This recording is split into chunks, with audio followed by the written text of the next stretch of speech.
Since 1997, the mile-and-a-half oval down in Texas has undergone many of changes. The most recent one being in 2017 when the banking in turns 1 and 2 was reduced and an extra lane or 2 was added. But today, we're not going racing on the new layout of Texas Motor Speedway. We're racing on one of the older versions from 2009, a legacy track, and the first of a couple here on the ISCA Stock Car Association. Welcome one and all, and welcome back to Thursday Night Prime Time. My name is Nolan Redbull with Al Kozlowski, joining me in the booth for round number 4 of the ISCA Stock Car Association ButtKicker Cup Series. Al, my goodness me, is it still as tight of a championship fight as ever? Only 4 points separating your top 2 coming into this one. Yeah, this is going to be a big race. And you know what they say in Texas, everything's bigger. We're going to see some big racing, probably some big wrecks, some drivers making some big mistakes. Welcome to the Hooters 250. We got 167 laps. Each driver will have 5 tire sets available to them. That is 4 additional with the set that they start with. Fuel window, somewhere in around the 55, 60 range. We'll watch some of these drivers take it right to the limits. A lot of these drivers are going to have to push these cars right to the limits. This is a very, very difficult track to master. In fact, Texas, I honestly would have to say this is one of the most difficult of the mile-and-a-half D ovals it is. You can find on the surface, especially this old version. But boy, oh boy, is it ever a track that can provide us some exciting racing. Last time we were here, Al, we were actually using fixed setups as well. So that provided us with one entertaining race. We'll have to see if this one can top the one from last season. Knowing these drivers are ready, and I am ready to watch some spectacular racing. In the meantime, let's go ahead and make a quick break before we get this thing started and give some shout outs to our sponsors.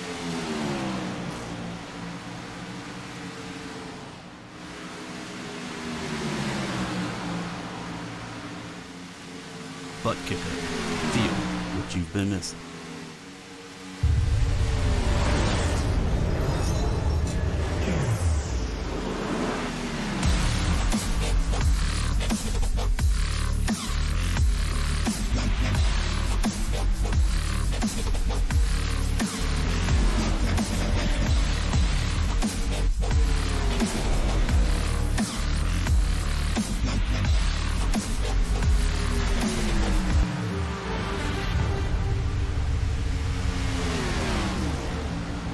Get yours today at thebuttkicker.com and be sure to use it. You gotta get down to Hooters, have a drink, catch the game, get yourself some awesome wings. It's the place to do your thing. You gotta get down to Hooters. Here she comes, the girl next door, hanging with good friends and more. Come on, what you waiting for? You gotta get down to Hooters. So get on up and get on down to Hooters.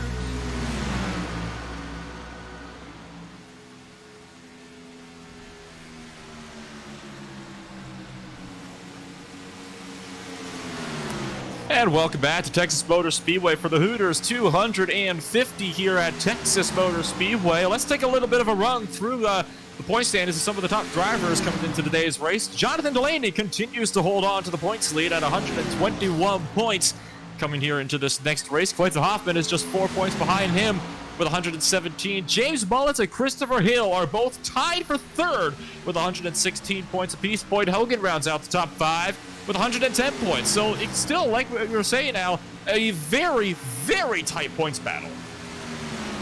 Yeah, it's going to be really good racing today. I don't know what we're going to see. We're going to probably see a lot of very close. The good line here to run is always going to be the inside line.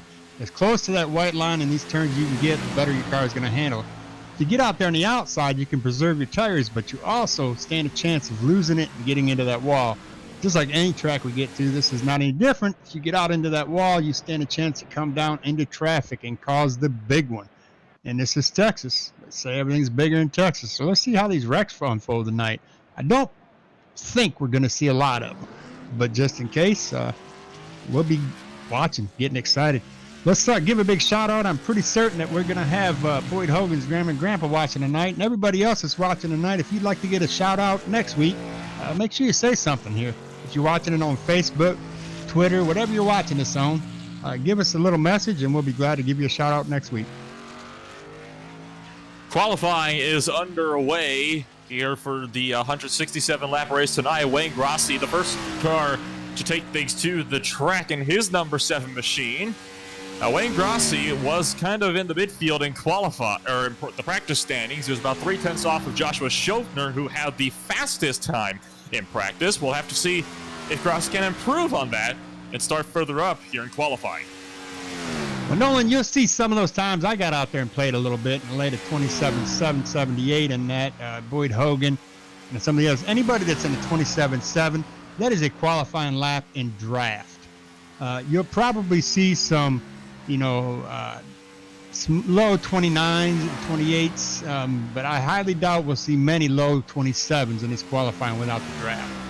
We've got a 28.106 so far with Steve Gauthier in the 69 machine.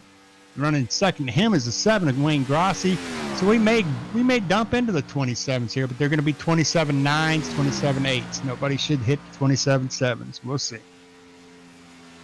Steve Gauthier just coming to close out his second lap. Can he beat Joshua Schofner? He can. It's a 27.991 for the 69 machine. That's going to beat out Joshua Schofner, but not for long. Will Barlow now goes top of the charts with a 27.923. So we most certainly are going to break into the 27 range, or at least just the very, very tops of them. I think at this point in time, the only thing these drivers will be able to get to beat these guys is going to be about a high 27.8. There's Tanner Love, 27.874 in that 14 machine. 27.82 is probably going to be the best we're going to see today. I don't know who's going to drop that. Maybe we'll see James Mullins pull that off. Boyd Hogan, Kyle Labrie. Kyle Labrie just put in a 27.966, but there's Dan Shamoon with a 27.830. He's rolling it. It's going to be hard to beat that one right there. Just 0.04 of a second separating first and second place right now. Dan Shamoon and Tanner Love, the two at the top. So far, the entire top 7 are separated by less than 1/10 of a second. That is Shamoon, Love, Hill, Schofner, Hoffman, Mullins, and Barlow, all separated by just 0.09 from each other. So my goodness me, it is such a tight field today. Oh, yeah. The big problem with starting in the front of this is it's clean air. It gets you over excited and gets you confident. Once you get somebody battling from the inside there, and it just takes a single small little bit of a fender from somebody in the inside of you to spin you out if you try to hug that white line. So the draft is quite a big predicament here for some of these drivers, as we'll watch tonight and see where some of these wrecks are. And let's not forget, we still have that infamous net code. I got caught by that once this week already. And the driver doesn't even have to be by you or touch you. There's some kind of a bubble that can get you and spin you right out and put you into that wall. But so far, Dan Shamoon in that 23 is holding strong at a 27.830. Boyd Hogan has also cracked himself into the top 3 with a 27.883. So far, Joshua Schofner and Christopher Hill tied at a whopping 27.9 dead, which is absolutely unbelievable when you think about it, because it's hard enough to get a flat time like that in the 9:00 in the 27 range. It's harder still to tie for the position at the exact same time. Yeah, I expected somebody was going to get up there a little bit closer to Dan Shamoon, but Dan Shamoon, I mean, he had those super sticky Brazilian tires on that car tonight. He is just rolling. That thing was on rails. So he may sit strong at the 27.830. It is looking to be a very, very tight field. Travis Manny is going to put himself up into the 6th position, just finishing off his second lap with a 27.906. That's going to put him just 0.006 of a second from being able to crack himself up into the front 2 rows. And with that, it appears that qualifying may very well just be coming to a close. All the drivers have pulled off. Greg Wachinski pulls a lap right out of his career. He's going to go 4th fastest in the grid. And now that will officially round off qualifying. Let's take a good old listen at the United States of America National Anthem.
Drivers, start your engines!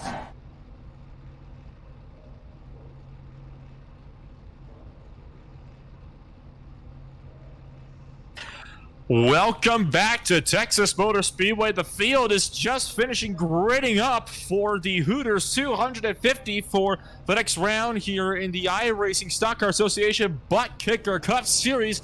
We are ready to go racing, so let's take on a good old look through the starting grid for today's race.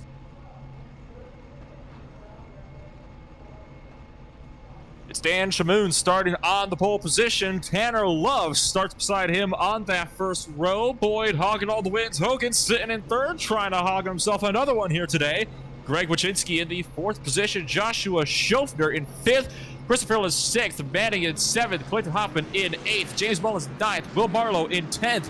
Chad Sullivan 11th. Wendell Elliott in 12th. Justin Belmonte in 13th. Delaney 14th. Kyle Labrie 15th. Brian Johnson 16th, Kenny Powell 17th, John Mullins 18th, Steve Gauthier 19th, and Wayne Grossi 20th. The field started to set off, so we're going to rush through the last portion of the field here to round off the 33-car field. We got Brooks Durning, Jeffrey Souza, Chris Johnson, Jeff Shutt, Donnie Gatton Jr., Craig Johnson, Jaden Profit, Everett Lane, David Gervais, Randy Drumhiller, Cecil Keith, Jeremy Garrison, and Paul Olson. The field entering turns 3 and 4, Al. What do you think we can expect in these opening laps? Well, if these guys want to make it to the end, they better be patient. This is where a lot of these wrecks this week have been happening on these first 2 or 3 laps because the cars are extremely loose. Half of them are loose, half of them are tight. Some of these guys have setups for the long run, some of them have for a short run. We're going to be able to determine which is which in about 15 laps. The ones that get tight and push towards the wall, that's your short runs. The ones that hug that bottom and do it professionally and easily, make it look like it's no problem, that's your long runs. As we go green. Green flag drops. We're off and away once again for the Hooters 250 in the iRacing Stock Car Association ButtKicker Cup Series for the first season of 2021. It is a solid start for the outside line, but Tanner Love just cannot fight the bottom as Dan Shamoon pulls away and clears for the race lead. Hogan is looking for the apron here, trying to find the lead very early. Shamoon's going to keep him pinned right down the white line. Hogan's losing the back end. Don't wreck up already. That's going to check the whole inside line up and half the field at that. Caution flag is out already. Big wreck off of turn 4. I told you, 1 lap is all it takes to make a mistake. And if you get impatient, you're going to be right where they're sitting right now. Boyd Hogan, I believe, was caught in that. Did he get any of that, or was that behind him? Hogan is the driver that kind of checked the field up, but what actually started it was Brooks Durning and Chris Johnson. They made contact, but Johnson ran over Durning. They slammed up into the outside wall, and I believe that was about it for the cars that were actually involved. Then there was another mess on the front straightaway as well, because cars were diving through the infield grass. Drivers in that instance were Travis Manning, Wendell Elliott. I believe I saw... trying to just pick who it was. I think Boyd Hogan got into the grass as well. I know that the 22 machine went into pit road, got an unsafe pit entry for that one. That was just a completely disastrous lap, and surely somebody's going to have to take a fall for that one.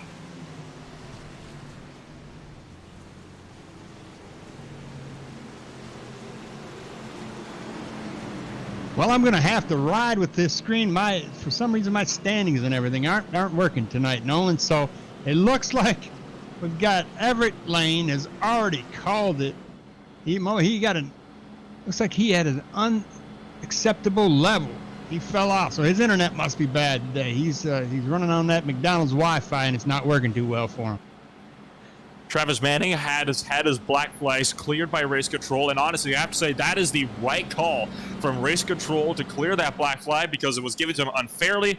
iRacing gave it to him because he slid down into pit road and got a speeding in the pits penalty and an unsafe pit entry. So that was the right call to clear that because he had no control over his car. He should not have gotten that penalty. So good job on race control to catch that one and rectify it. Dan Shamoon still leads. Well, let's give a big shout out to the 2 and the 92 of Greg Wachinski and Clayton Hoffman. Now, to avoid that, they have capitalized that on Clayton, moved up 4 positions because of that. Started 8th, he's now in the 4th position. Boyd Hogan had a very lucky escape too. You saw it in turns 3 and 4 there, Al. He was sliding that back end out all the way through turns 3 and 4. How he kept control of that car, I have no idea. But he managed to retain the 5th position from that. So Hogan had an incredibly lucky escape. Definitely the luckiest escape for him so far all season. That might be a race saver for him. Well, what you're seeing here is drivers have practiced with maybe a car or two in front of them, maybe a car behind them, and the car handled just fine. They get 30 cars surrounding them in a bubble of not even 3, 4, 5, 6, 7, 8 seconds apart, and that air becomes a tornado, and it pushes your car everywhere, and it makes it do things that it wasn't doing in practice, and it catches you off guard. That's probably what Boyd just experienced. But now he's been bit once, he's twice shy. He'll understand what he needs to do. He needs to get those tires warmed up a little bit, keep that car underneath him, and he'll get back into the swing of this thing. You know, it kind of reminds me of one of the first races that was ever took place here at Texas back in 1997. How the first lap there were some of those older changes on the track surface, and it just caused complete havoc on lap 1. This kind of reminds me of that one, except while their cars happened in turns 1 and 2, ours happened further around in 3 and 4, and admittedly not on such a big scale, but still definitely not the way a lot of these drivers wanted to start off the race. Lights are out of the pace car. We're going to go green flag race this time by. Let's see if we can do this the right way this time around.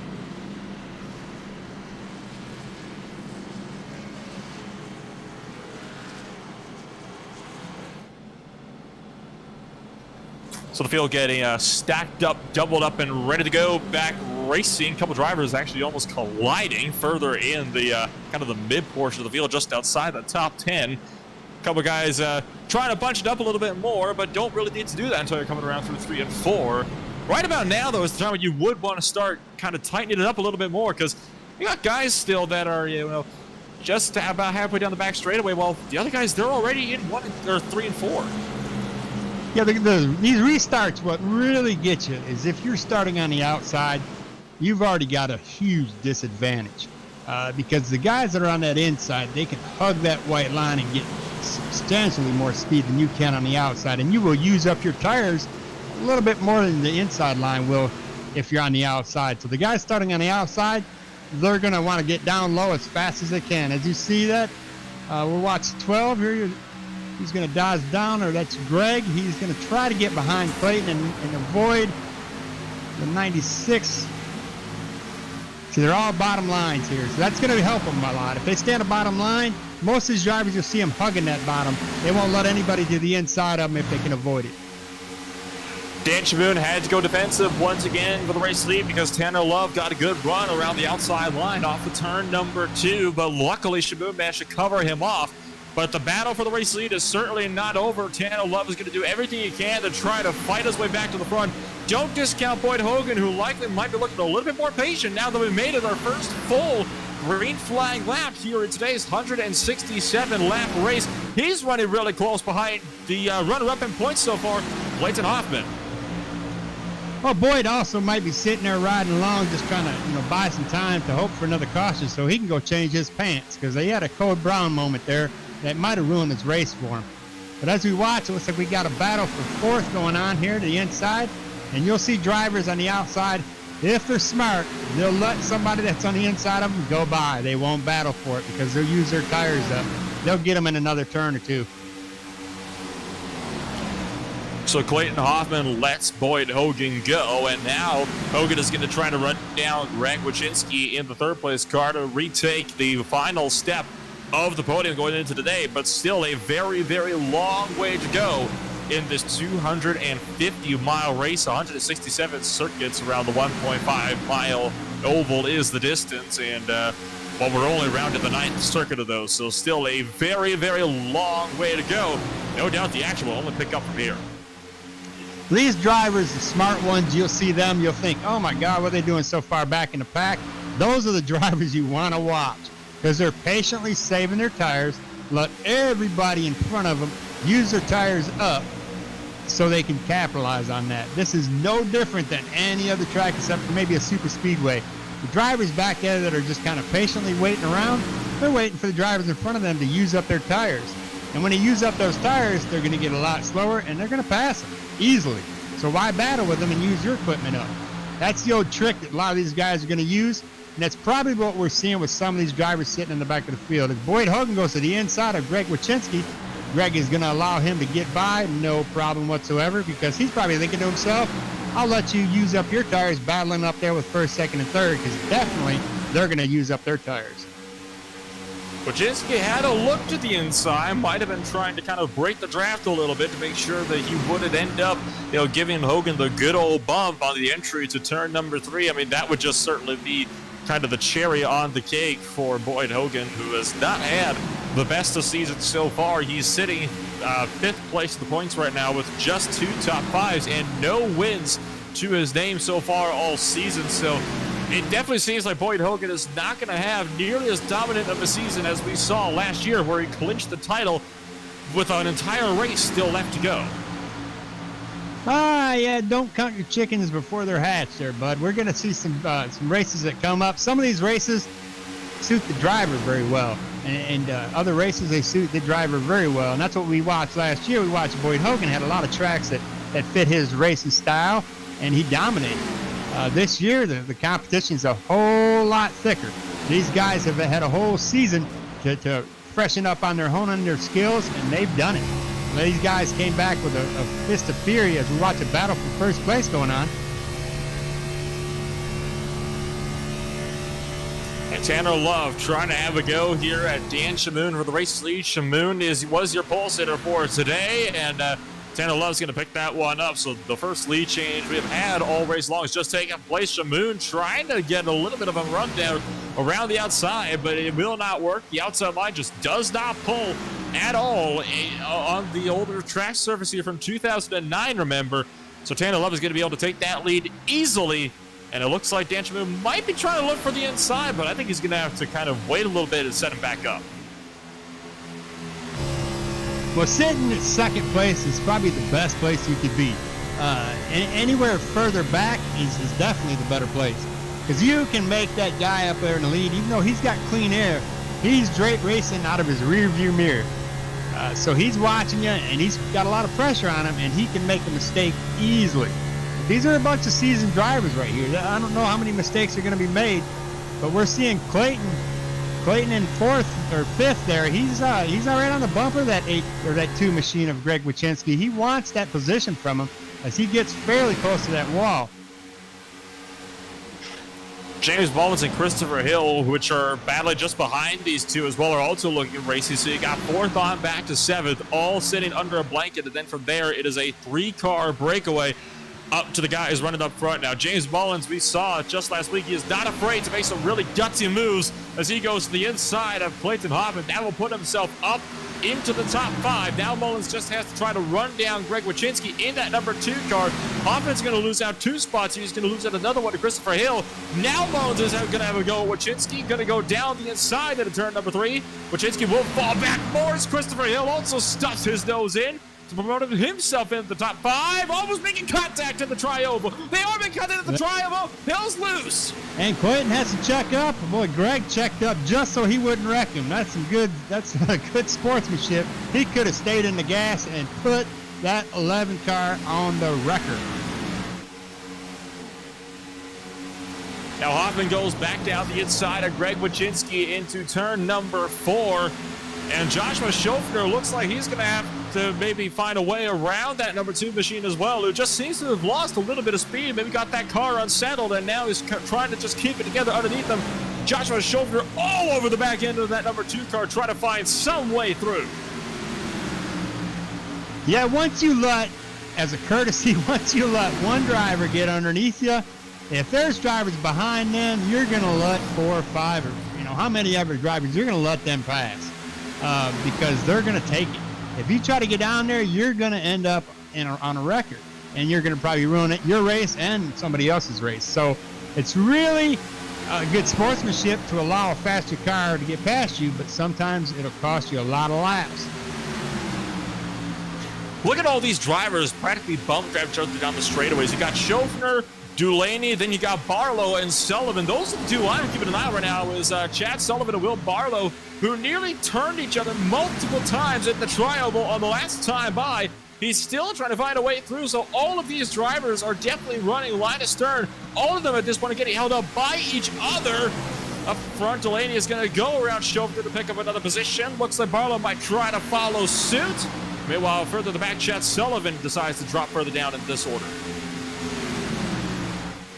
Yeah, you got to be really patient here. I mean, we've got a lot of laps left in this race. And for these guys to get racing like this right off the bat, let them have a position. I mean, if you don't, you stand a chance of losing more than one.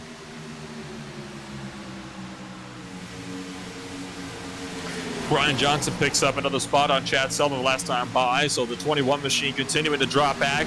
He's just lost another spot to Jeffrey Souza, who is still trying to actually, in fact, Souza will not get the position cleared just yet, as Chad Sullivan did get a good drive on the outside, right up by the wall. So looks like Sullivan or Souza might have their work cut out for them, because they're still side by side for over a lap now. As they come out of this, turn one, turn two, if you can get your car planted right up against that wall, you'll get the most speed out of it. And a lot of these drivers aren't capitalizing on that. They're staying away from that wall, afraid that there's an air pocket or somebody might get below them. Man, I can't really say I blame them. I mean, I've driven tracks like these so many times in the sim, and I can say those walls are absolute killers. They show no mercy whatsoever. And at a track that's so aerodynamically dependent such as this, the slightest tap to that wall is going to just be complete havoc on your car and the aerodynamic package, because these cars already have the aerodynamic properties of bricks. So when you then take a bit of a brick and then chink it up a little bit, it just makes it even worse. Well, I'm watching the 22 machine back here. Travis Manning sitting in this 18th position. He started in the 7th position, and he kind of swapped places with Jonathan Delaney. Delaney started 14th, and he's up in the 7th. And now Travis Manning just got himself in the 17th position, but he is working his way to get back to the field. So he's patiently letting these drivers in front of him use their equipment up, and he's passing them as he can. Yeah, that Travis Manning was one of the drivers that was actually caught up in the first lap incident off of turn number 4. One of the few drivers that got spun around. You can still see some of the damage left over on the right front from that mess. He's going to go on the inside of Wayne Grossi now, who he himself is now up 3 spots where he started today. Now, Manning, this is where he hits the hornet's nest, because he's got to get around Chad Sullivan, and then everybody ahead of him, they're all battling side by side. So now Manning is right into the thick of things.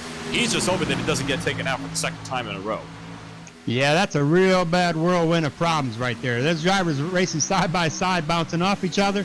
It's like you're in a 50-foot motor coach on the highway with 4 semis passing you. There's a lot of wind pushing you all over the place, and you're doing your best to hold on to it. But he makes it through there, no problem. Makes it through, no problem. Indeed, gets cut off, though, by Chad Sullivan, who was none too eager to let Manning have that inside line.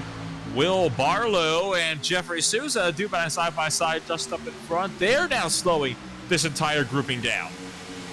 I want to point something out here. That Ford machine of Brian Johnson is running the ButtKicker logos on his car. Great sponsorship broadcast right there. Brian Johnson, to give you a shout out. Thanks for running that ButtKicker on the back of your window there. That's a great system. He's probably got one at home, and he's probably sitting right now racing it. Brian Johnson forced to concede, could not get on the inside of Will Barlow to get the next spot done, which would have put himself up into the top 15. Manning, though, is within the top 15, and he is continuing to try to pick spots off. He's trying to really hound that 21 machine for the 13th spot of Chad Sullivan. Manning, though, is now at the point where it is going to be so incredibly difficult for him to work his way up through the order, just because of how evenly matched this entire portion of the field has been so far. Yeah, he's also getting a little slippery. I think he used up some of his equipment to get where he is. You watch as he comes off these corners. Looks like he calmed it down just a little bit. Right now, these drivers should be lifting in the turns to plant that front end to get it to kind of steer itself. But if Travis keeps going the way he's going, he is going to be so loose that he's going to end up way back where he just came from. Certainly is not the case so far, as he manages to get that spot complete around Chad Sullivan, who's going to be dropped down to 14th place now.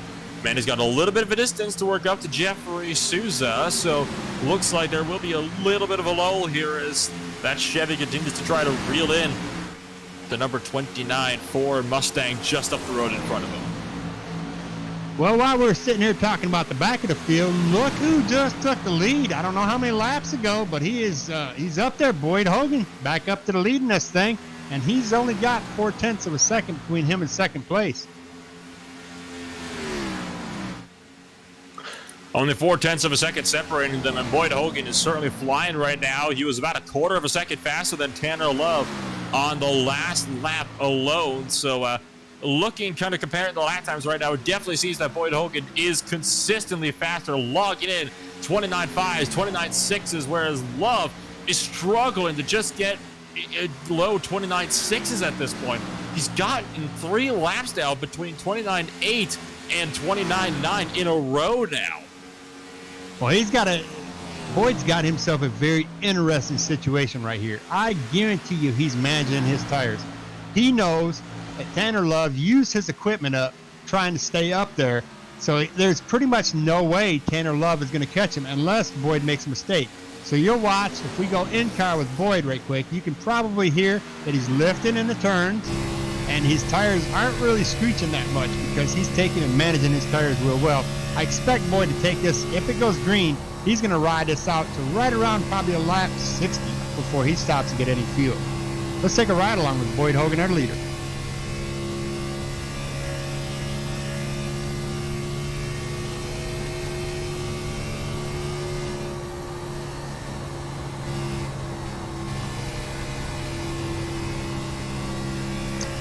See, he gets see how close he gets to the wall in this backstretch. That's where he gets the most speed from. And watch his steering wheel.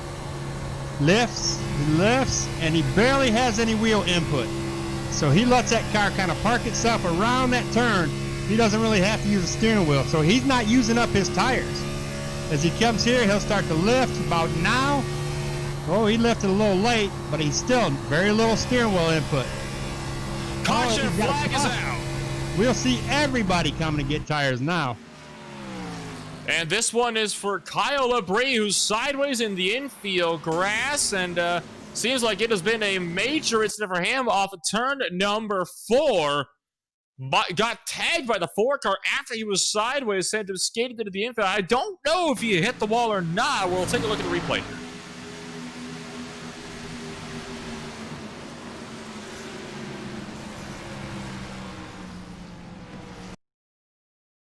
But for some of these guys, that was a blessing. They were probably really racing their butts off there and causing them some problems with their tires. So now when they come out, we'll see some less of aggressive racing. These guys will start to calm it down a little. So it's looking like it's a bit difficult to find a good angle of this, of what happened here. That is due in part to the fact that the 51 car, the car that brought out the caution flag, was seeming to be having some connection issues just before this all took place. So I wonder if maybe he got tagged into the wall by somebody that had just no idea he was there. Boyd Hogan leads it down to pit road. Brooks Durning, who's a lap down, stays out along with the other lap cars. And here comes the entire field down to pit road. Yeah, I don't know if I'd call that a wise choice to stay out there on them old tires.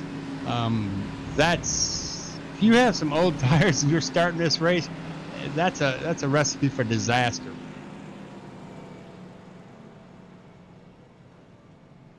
But if he can start in the back and hope and pray and keep his fingers crossed that there's another wreck within the next 20 laps, he should be just fine. Is that going to happen? I highly doubt it. These guys, the way I'm looking right now, these guys are probably going to go and do some green flag pit stops, and they're going to race this thing pretty clean. They're going to come back out, take all the notes they just got from the first 30 laps they just ran, and they're going to learn from that. And they're going to calm it down a little bit and try to run that long run instead of a short run sprint. Boyd Hogan wins the race off pit road. Tanner Love, second place. James Mullins in third. Dan Shamoon, fourth. Christopher Hill, fifth. Jonathan Delaney is going to pick up the sixth position. Greg Wachinski in seventh. Joshua Schofield picks up a couple spots to eighth. Travis Manning ninth. And Justin Belmonte will round out the top 10 from the race off pit road. While we're on a caution, let's go ahead and take a quick break for a commercial and a shout out to some of our sponsors.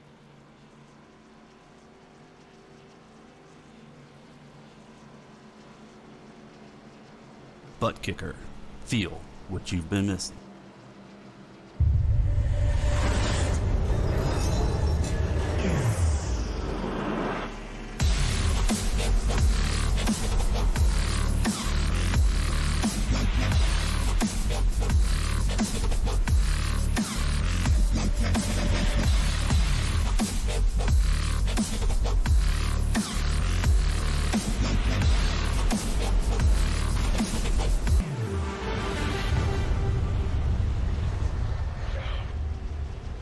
Get yours today at TheButtKicker.com and be sure to use our 20% discount promo code. You gotta get down to Hooters. Have a drink, catch the game. Get yourself some awesome wings. It's the place to do your thing. You gotta get down to Hooters. Here she comes, a girl next door, hanging with good friends and more. Come on, what you waiting for? You gotta get down to Hooters. So get on up and get on down to Hooters.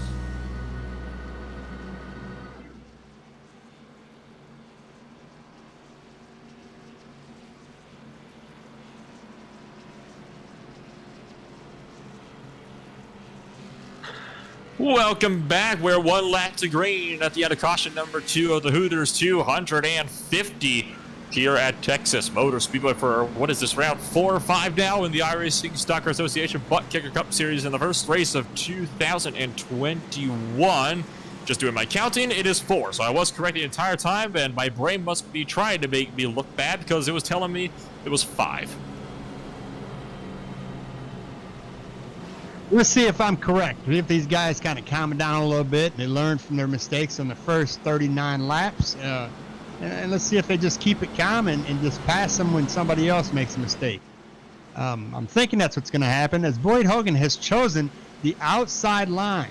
He came off pit road first, so he has a choice of the inside or the outside. And for some reason, his car must be handling better on the outside line because he chose to take the outside line. Maybe he thinks he'll let Tanner Love get up there and take the lead for a while, and he'll do the same thing he just did. What he's not counting on is James Mullins is not going to let him get in behind Tanner Love. Mullins wants to lead this thing as well. So into the restart zone we go. Boyd Hogan has a massive jump on Tanner Love, who's caught napping. Nothing Mullins can do about it. That might check up the inside lane a little bit. Hogan's already going to go way to the inside. So it turns out whether Hogan started inside, outside, one of them matter at all with the reaction time that we just saw from Tanner Love.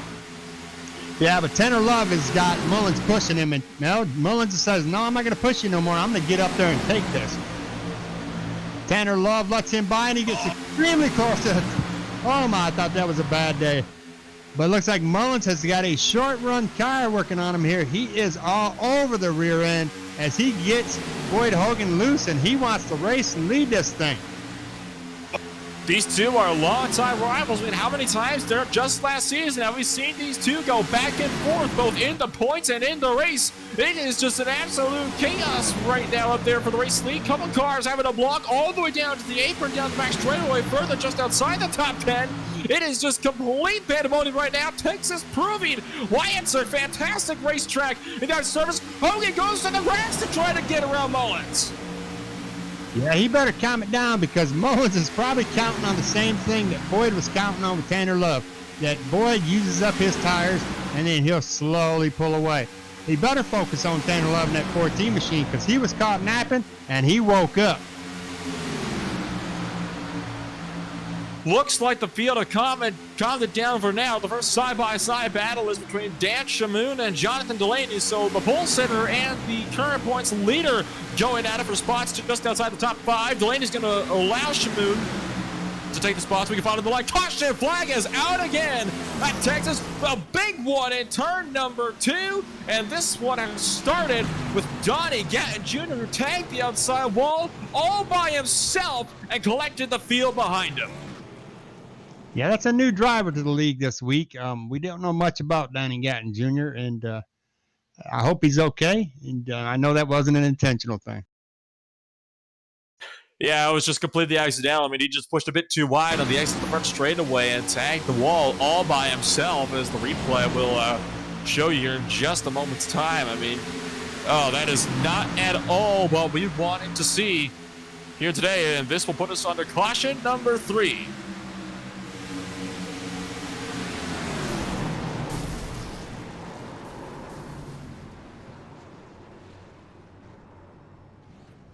It looks like Jeff Shutt got a little bit of that 25 too. He caught the wall.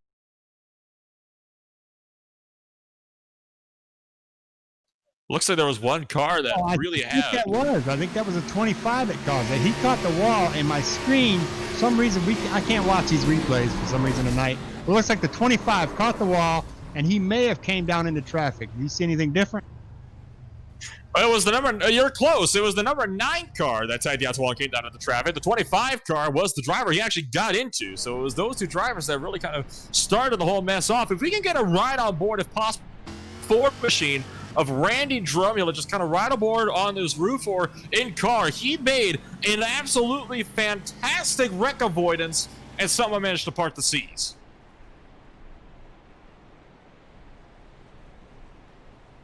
And word from Donnie Gatton Jr. over the radio, he had a Windows update pop up on the middle of his sim. You gotta love those good old distractions, don't you? Yep. I've got one going on right now. They want you to restart, and I keep on denying it. Anybody that runs Windows knows you kind of cautious putting those updates in lately. They will mess up everything for you, especially when you're trying to do what we're trying to do. So I feel you, Donnie. Sorry that happened to you, bud. Best of luck to you. And if you call it a night, we will holler at you next week. It looks like John Mullins has called it a night, and Brooks Dirting has called it a night. They must have been involved in that. They definitely were. Also involved were Jeff Shutt, Donnie Gatton Jr., obviously, Jaden Profit, Cecil Keith, Jerry Garrison, and I believe Paul Olson as well. All 6 of those cars still sitting on pit road. Now, last restart, Boyd Hogan took the outside lane. We'll have to see if he chooses the same here on this upcoming restart. It might have been an experiment just to see what he can do on that outside, and it worked for him, especially when he jumps that restart like he did, which is not illegal. You do not have to wait for the green flag. Once you get in the starting zone, you can take off. So he didn't do anything, illegal. That's what everybody does. The same thing he just did, and he got a great start. However, what he wasn't expecting is for the 2 and 3 behind him to push bumper to bumper and catch him as fast as they did. So I've just spotted something, Al. Tanner Love and James Mullins both pitted last time by. They're now at the tail end of the field. What do you make of that one? I'm going to tell you they probably took fuel. Because they probably know that if they can manage their tires well, they could run 70 laps, 75 laps on a set of tires without putting too much, wear and tear on them. You are correct. I just looked at it again. They both took fuel only. No tires went up on the jacks. Boyd Hogan taking the outside lane again.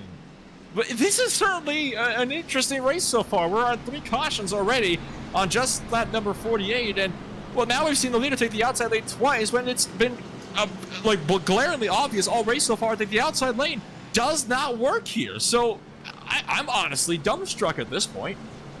Well, if anybody could break the myth, it's Boyd Hogan. He'll show you that whatever you think is the impossible is possible. So he's got a method to his madness. You can rest assured on that one.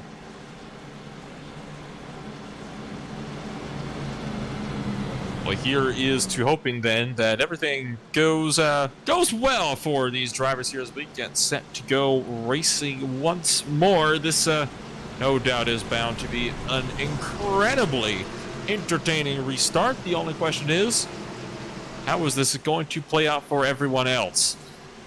Looks like it'll be once again to the hands of Boyd Hogan. Pace car getting set to pull on off once again as we get set to go green flag racing once more in the Hooters 250. Yeah, see, Boyd showed his hand last time. They're going to be ready for him this time. He's going to go, and they're going to be right with him. See that? He kind of showed all his cards, put all his cards on the table last time, and everybody was prepared for it. As the green flag drops, Kenny Powell drops out. Connection difficulties for Kenny Powell in the 24 machine. We'll see his night ended early. Christopher Hill trying to fend off Jonathan Glennie on the outside. Hogan going all sorts of defensive down the back straightaway. He's going to maintain the race lead. Coming into turn at numbers 3 and 4, Kenny Powell rejoins the racing facility. He might be coming back on track out in just a little while. Hey, you watch that third place driver. He's going to only tolerate that kind of wiggle in front of him for just a short amount of time. He can, second place driver, he can block one car, but we've got two of them here that are coming up. He can't block both of them. One will take him high, one will take him low, and it'll be a 3-wide sandwich. And it looks like Travis Manning goes up the inside of Jonathan Delaney, who's going to drop all the way back to 5th if Dan Chamoun can have his way as well. And it looks like that's exactly what Chamoun in the 23 machine is going to do. Puts himself up at a 4th. That means we're now single file back all the way to Joshua Schofner, who's struggling right now to hang on to the top 10 as he's trapped on the outside lane with the 69 machine of Steve Gauthier on his inside. I remember Steve Gauthier was one of those drivers that he was the first driver to come on out, ended up 19th in qualifying. He is up, though, some margin up into the 10th position. Not as much as David Gervais, who's gone 29th to 8th. Yeah, David Gervais is on a mission. He's capitalizing on these wrecks and avoiding them the best he can and moving on up. He's like the Jeffersons right now. But let's talk about moving back up. Travis Manning, remember we were just talking about him several laps ago, sitting in the back of this field trying to work his way up. And he capitalized on that the last caution and got himself up into 3rd. Now all he needs to do is be patient, because Boyd Hogan is certainly up there preserving his tires and letting these guys behind him use up their equipment so he can pull away. Right now it's a pretty tight battle between 1st, 2nd, and 3rd. But as these laps click down, we get about 10, 12 laps on this, you'll slowly start seeing Boyd walking away as Travis Manning goes to the inside. He wants to get up there. Is he going to use his equipment up to get up there? We're about to find out. Christopher Hill loses 3rd and then promptly 4th as Chamoun puts himself back up into a podium position. Now, Christopher Hill is going to get to the inside before Jonathan Delaney can pick up the 4th position from him. It is still looking very, very tight up in front of him, and this is something that we've seen so often with Boyd Hogan. Once he's in the lead, he pretty much just checks out from here to the end. You really have to get him on the short run and then fight like hell to keep him behind you. Otherwise, he is just going to be able to run away, and that is already what he started to do with Travis Manning.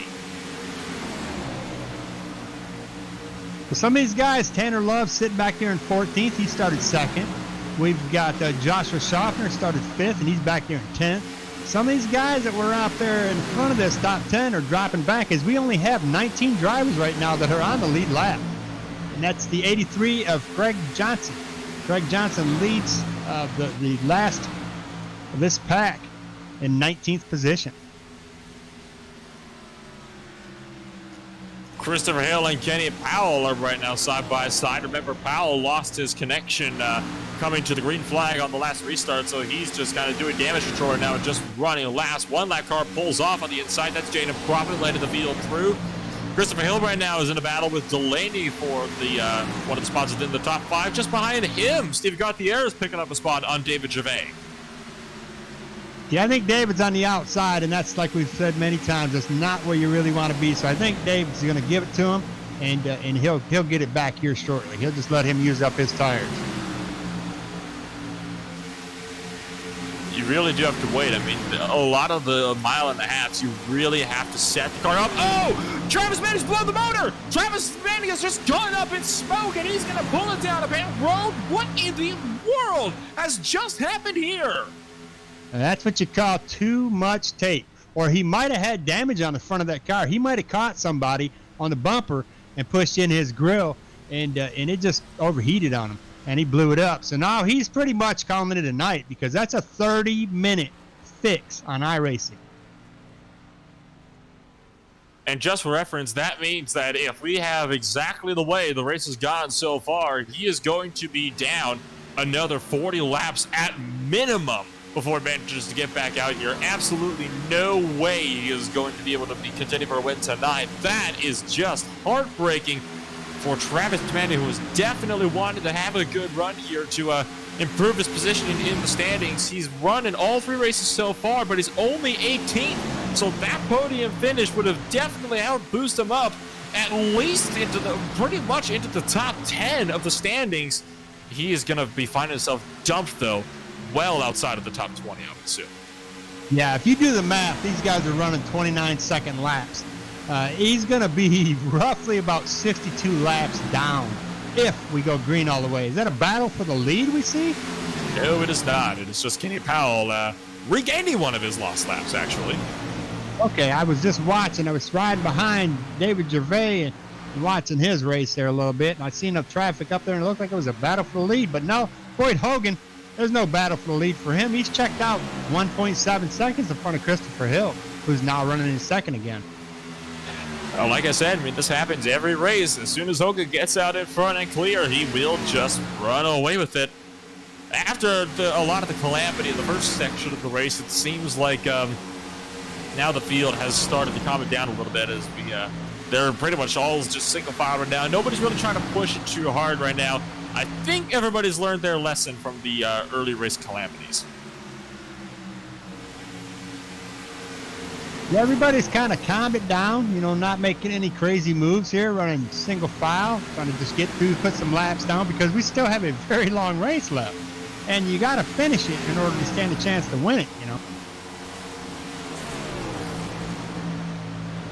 Still a very long race indeed. Already we have been running for, well, a good near portion of, well, I'd say, excuse me, a good portion of about 45 minutes thereabouts. We've still got 108 laps remaining. Well, about 104 and a half at this point in time. So definitely a very long way to go still. Your race leader is just about to catch Jeff Shutt, who is going to go to the outside and who is right now lapping almost 4 seconds slower than the rest of the field.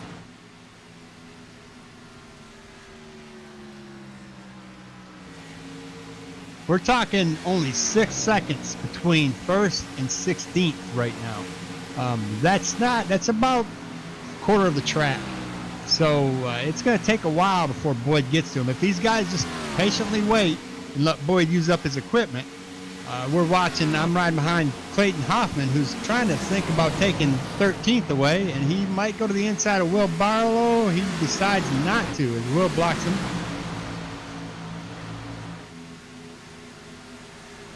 And up front, we got a battle, it appears, for position just outside the top 10. Wayne Grossi trying to fend off Chad Sullivan. The two were snaking all the way down the front straight away. Sullivan wanted to find a way through. Grossi did not let him. And in fact, Sullivan gave him a bit of a nudge in the front stretch as well. Tanner Love has just put himself back up into the top 10. He's now trying to run down Chad Sullivan. Remember, Love was one of those drivers that pitted under the last caution. One of the only two to do so from the lead lap group. The other, James Mullins, who's 5 spots behind him.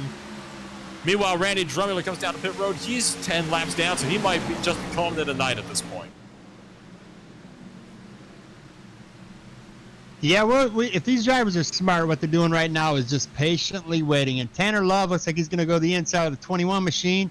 He lets these drivers in front of them just use their equipment up. And when they do that, they kind of know, they think to themselves, hey, one position, no big deal.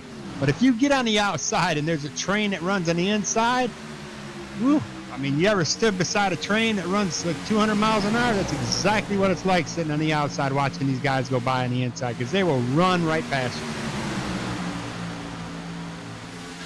Coming to 100 laps to go this time by. Behind him, James Mullins is picking up a spot, and Greg Wachinski looking at his inside for turn number 3. Mullins will pick up the spot easily. No dramas there. We're watching Tanner Love is on the inside here. Let's see if he can make a clean pass. And he does. They concede. Top line concedes into 21. Sneaks right underneath him. It follows him right through. So he's going to get caught. We're watching that train we just talked about. As the 4 car, Brian Johnson's going to ride right behind the 21, and he's going to go to the inside of the 7. It looks like Greg Wyszynski here is on the top line as well. In that 12 machine, he's going to fall back. It's actually Jeremy Garrison and number 12 car that's fallen all the way back, and he's another one of those drivers that was caught up in that massive wreck to give us, I believe it was caution number 3. He is right now 16 laps down in the running order, so he's just also, like Kenny Powell, on damage control at the moment. Yeah, they have pretty similar cars. That's what it looked like to me. I'm watching Greg Wyszynski in that 2 machine right now as he goes to the inside of the 2 or the 12 there. And Jeffrey Souza's following right behind him, right on his bumper, hoping he makes a mistake that he's able to avoid.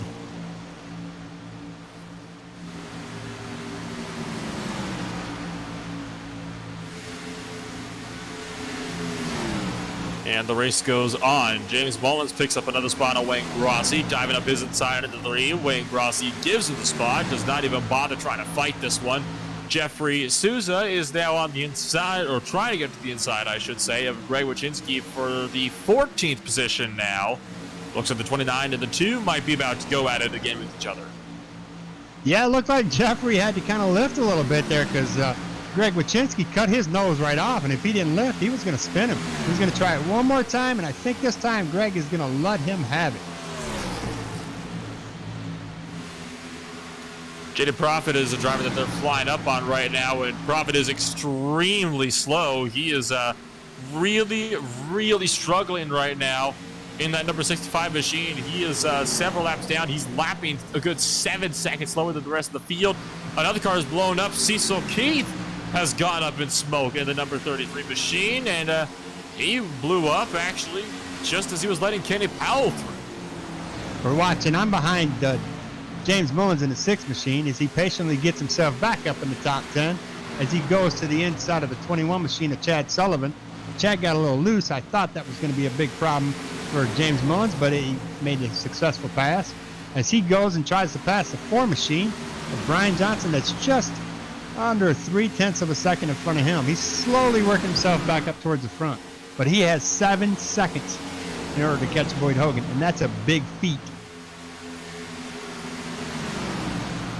It's a very big feat. I mean, it is not easy to reel in time here on these 1.5-mile ovals. The dirty air really starts to play into a factor as soon as the tires start to wear in. 2 seconds, and the gap is so far only growing between Boyd Hogan and Christopher Hill. Dan Shamoon has also got his work cut out for him. He's almost 3 seconds back if Shamoon wants to go for a win today. Yeah, we're looking at about 15 more laps, and everybody's got to pit except for Mullins and them who pitted to get more fuel. They can stay out for a while and hope that some other drivers try the same thing, or that there's another caution. Right now, I would think that's the one thing that Boyd Hogan does not want. He is more than content with seeing the 2-second gap extending in the background. I'm pretty sure no driver would complain about seeing this one. Wayne Grossi's just picked up a spot on Chad Sullivan for the 11th position. Sullivan cuts across Grossi's rear bumper, gives him a bit of a nudge into turn number 3. Well, watch James Mullins here. He is patiently trying to see what is David Gervais and Stephen Gauthier going to do here. They are battling each other, and he needs them to make a move or get out of his way because he is extremely growing more and more impatient as the time goes by here. Every lap now, he's getting held up behind these guys, but there's just nothing he can do to try to find a way through. Gervais and Gauthier are side by side, and there's nothing that Mullins can do about that. He just has to wait for one of them to really prevail. Got a bit of a bobble going last time by for that number 6 machine, so had to do a bit of wheel work there to keep that car underneath him. Yeah, you've got 2 side by side like that. That's a huge wall of air that's being blocked. So as it looks like Steve kind of said, okay, guys, enough is enough. I don't want to wreck myself. By battling with you guys, I'm going to concede and let you have it. So now all James has to do is get past David Gervais in that 5 machine.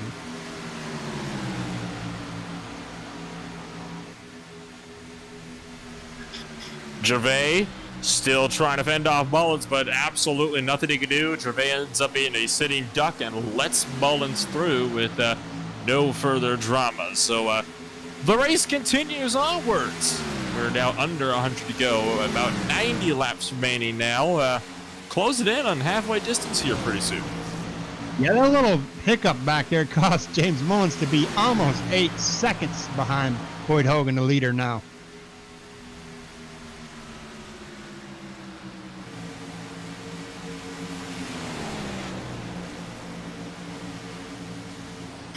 Why don't we take a moment to run through the current cars that are running on course.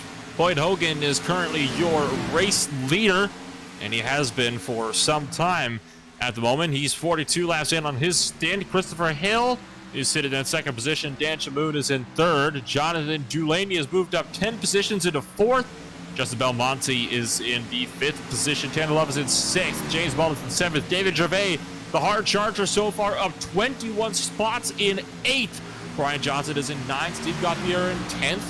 He got Wayne Grossi in 11th. Clayton Hoffman in 12th. Jeffrey Souza and Chad Sullivan in the 13th and 14th positions. They're both really close and looking to maybe go at it. Greg Wachinski rounds out the top 15, Al.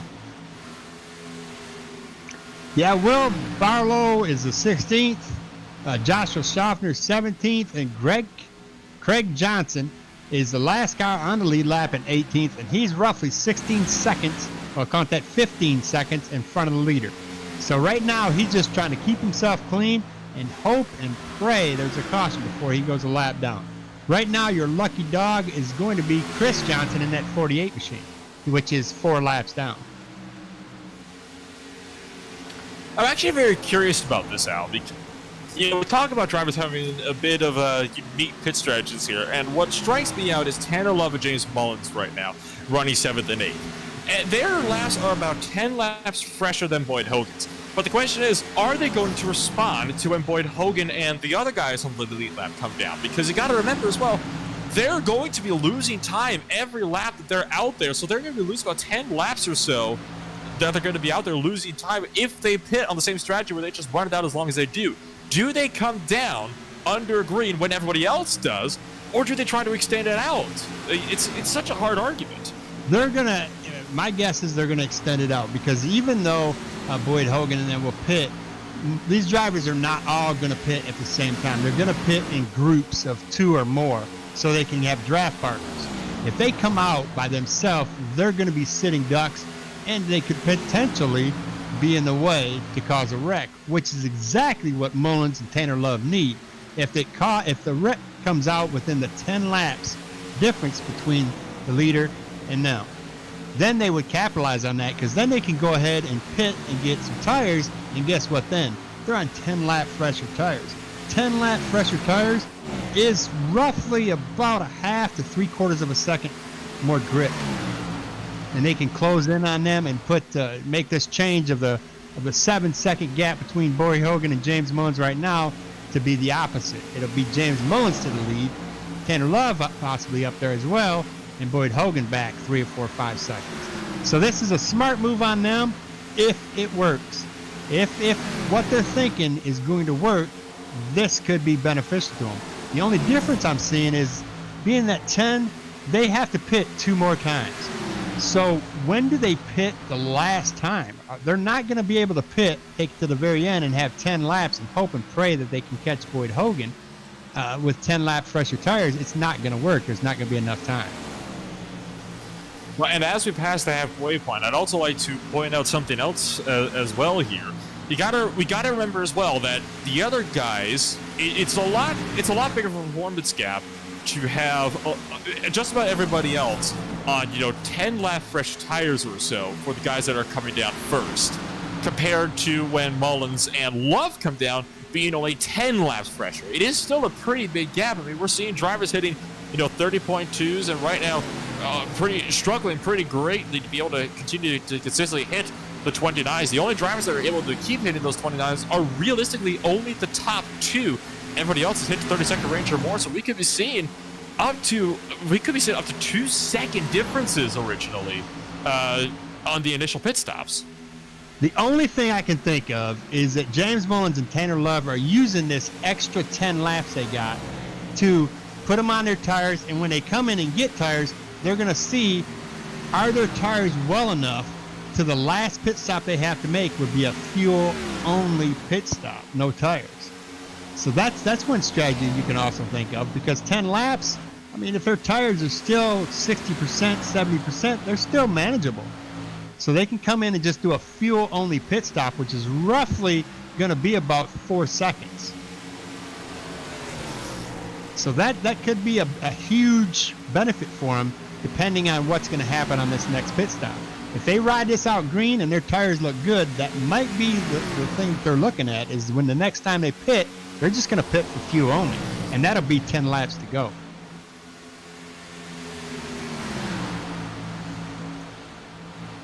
Well, the only way to really be sure about all this is to just wait for these pit stops to come around. Remember, the fuel window, we're looking to be about 55 laps. Hogan is going onto his 53rd lap since his last pit stop. Meanwhile, Tanner Love has just picked up another spot on Jonathan Delaney. That puts him up into the 4th position.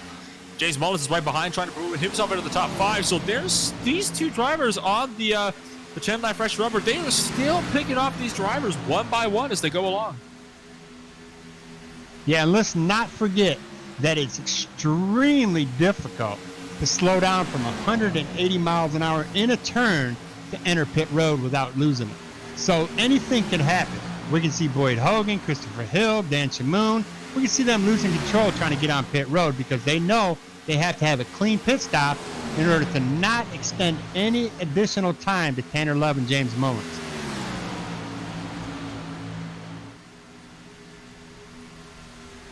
Tanner Love has moved himself up into the 3rd spot. One more, and he will find himself back where he started earlier today. But it's about 4.75 seconds up between Tanner Love and the second place driver of Christopher Hill. James Mullins squeezes in Dan Shamoon to pick up 4th. Yeah, this is going to be very interesting to see how this unfolds. If I'm correct, these guys are managing their tires and going to see what they can do. They haven't really gained too much on the leader, but the 10 seconds or the 10 laps, I should say, would give them enough because they're still running under 30-second laps. They're still running 29.9s. To our leader, who is running, let's see what Boyd Hogan is running right now on his last lap. He's running the same, 29.9. So they're running consistent laps with Boyd Hogan.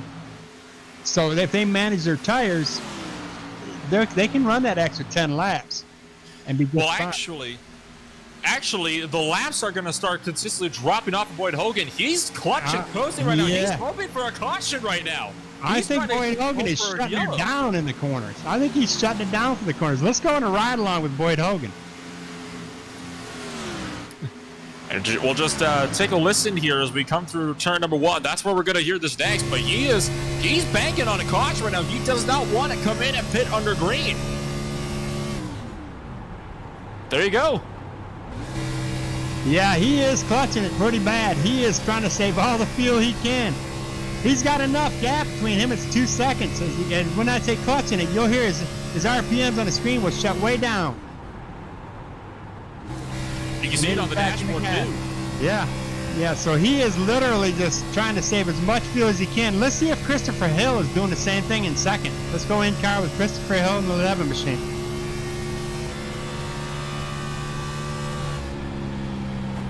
He's not, and the gap is closing. Yeah, he's not. Boyd Hogan is trying to get as much of that lap gap between James Mullins and Tanner Love closed in as he can. He's trying to get that down to 6 or 7 laps. I don't think he's going to be able to do it. On the last lap, it was looking as though the car behind him had closed in by some margin. It was a 29.960 for Hill last time by, a 30.093 for Hogan. So about a 10th of a second quicker last time by for Christopher Hill, who's definitely started to reel in that gap as we approach 70 laps to go. At this point in time, it is looking like this might have to be a 2-stop. I think Hogan's trying to extend this to the point where he can make this on just one more pit stop. No way, though, he can get 20 laps more, though, on that setup. Well, he's either clutching it because he doesn't want to brake and cause his car to get any kind of interruption in it, or he's clutching it to save fuel. Either way, it's going to save him not much, but a very little amount of fuel. Clutching it that long is not going to gain you a whole lot.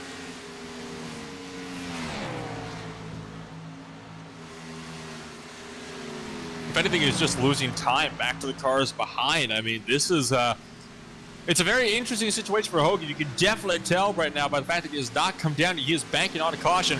Remember, these guys have about an estimated 55 laps on the fuel window. They're going on to lap 62.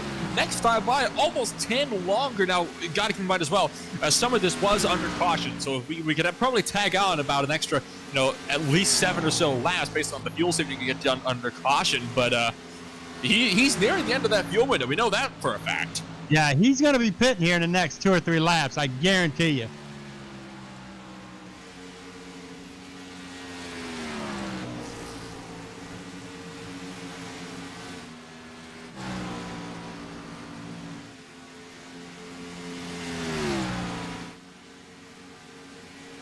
And if it does have to pit now, then that means that a good portion of the field will just have a just one more pit stop for a splash and dash. Now the question is, caution flags out. It's what Hogan was hoping for, and it's down the back straightaway for Justin Belmonte out of the 8th position. Tagged the wall, got run over by Brian Johnson. Saving grace for the number 96. Yeah, that's but now he's got Mullins and Tanner who are going to pit with him, obviously, and get tire and fuel, and then they're going to be back up there racing with him. So this is going to be very interesting now that everybody's going to be on the same pit cycle. Very, very, very smart move on Boyd Hogan's, and Christopher Hill. They both stayed out on this. That was a very hard hit for Justin Belmonte, who tagged the outside wall, got hit from the back end, right on the left rear by Brian Johnson. That sent Belmonte head on into the inside concrete barrier. He slid back up to the outside wall where he was drilled head on by Steve Gauthier, lifted the car off the ground too, and killed the motor immediately. As you can expect, though, everybody coming down to the lane. Let's watch that replay on that and see what we can see. Definitely not Brian Johnson's fault. I mean, you can see the car hit the wall in front of him. He had no time to react. I mean, where are you supposed to go in a situation like that? You're coming off these corners, going 160 plus miles an hour. You just can't react in time to something like that.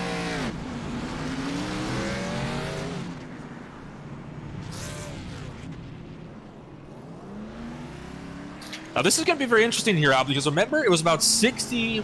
They were going on to about the 65th lap now. When that caution came out. Guess what?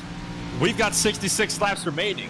Can they make it? If they conserve a lot of fuel under caution here, can they make it to the end from here? Well, we've already seen the strategy of what Boyd Hogan's doing. He's clutching it, or he's shutting that car down and he's starting to back up. He'll run that same strategy as he gets closer and closer to the field. We've got 68 laps. Well, we'll go to green at probably right around 66. So yeah, you're right. They're going to try the same strategy they just did. I highly doubt they're going to go green for 66 laps. History has shown that we have a wreck within the last 4 or 5 laps, and then they'll come in and get fresh tires, and then we'll see a race we seen last week. Well, under caution for the 4th time tonight, and the action is only going to pick up from here. A genius strategy for Boyd Hogan, as probably just this might make for one of the biggest finishes we could be seeing all season long. We'll be back right after this.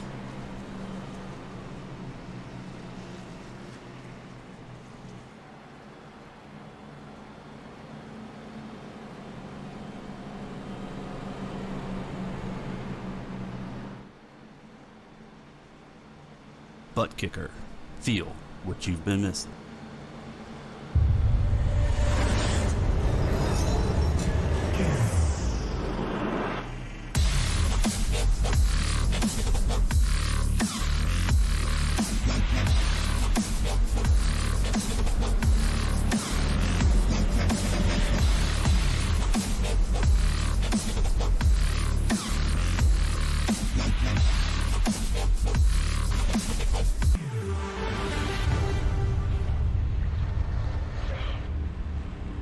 Get yours today at TheButtKicker.com and be sure to use our 20% discount promo code ISCA20.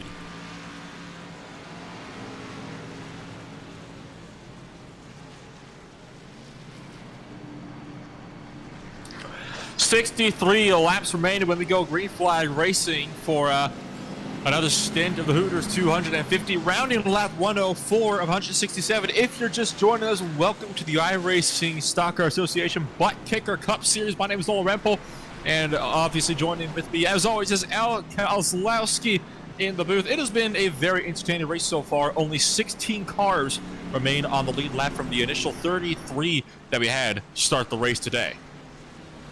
I'm sitting here watching this race tonight, Nolan, sitting here watching it with my ButtKicker on, and really enjoying some of this in-car action going on. It was kind of exciting when we watched Boyd Hogan clutching it through those turns. My ButtKicker was going crazy. But we're going to have a pretty, I think, eventful last 60-some laps here. I think these guys have kept it calm, and now they're going to be racing.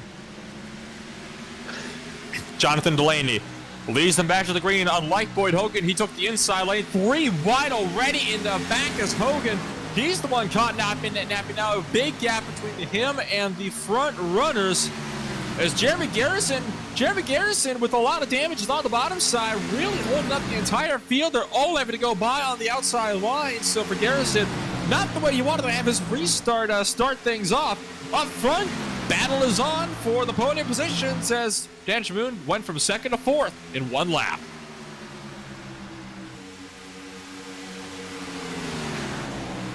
Yeah, new 2nd place is the 92 of Clayton Hoffman.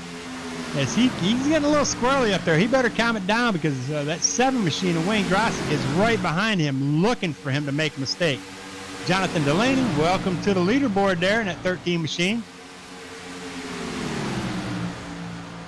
I mean, it's what you got to do a lot of the time is wait for drivers that you're battling with to make a little bit of a mistake before you can properly, go for these moves.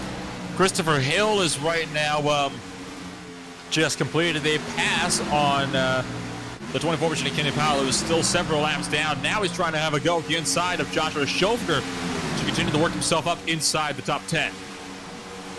Well, we have just watched 65 laps, 65 or 66 Boyd Hogan ran that last stint, and we have less than that to finish this race, but Boyd is in lap traffic, so unless he uses the vehicle or the cars in front of him to kind of pull him around the track, he's going to have to use more fuel to get back to the front where he was previously. It's Clayton Hoffman in that 92.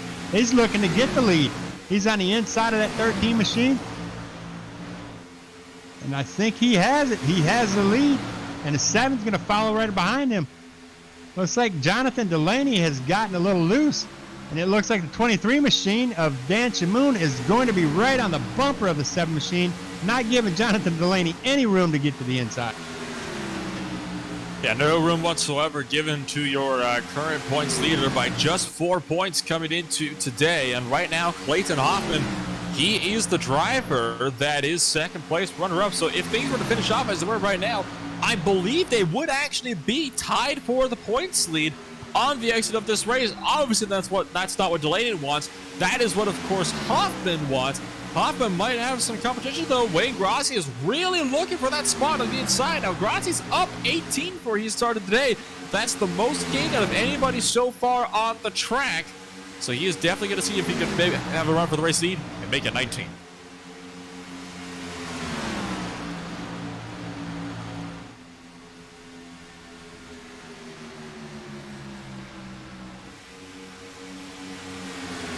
Yeah, Wayne Grossi is trying to use up his equipment here, trying to get the inside line of Clayton Hoffman. As he does have it, Clayton's going to concede, but I think he's going to lose it.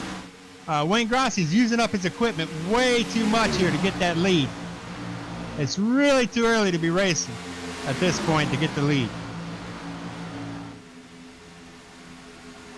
They might be trying to pull a strategy like what Boyd Hogan did. Remember earlier in the race, that's what Boyd Hogan did. He got an over 2-second gap back to the 2nd place, and he was able to just clutch and coast for a good portion of the latter portions of the fuel stint. So that might be what Grossi is trying to do here, trying to mimic that of what we saw the 96 car doing earlier this race.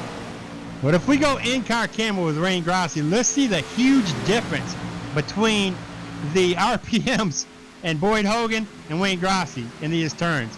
As he comes across the start-finish line, watch as he comes into turn 1 here. There's not a hiccup. There's a slight hiccup, in that, but he is full throttle. He keeps this up. He'll keep it up for maybe 10 laps, and then he's going to be pushing like a dump truck.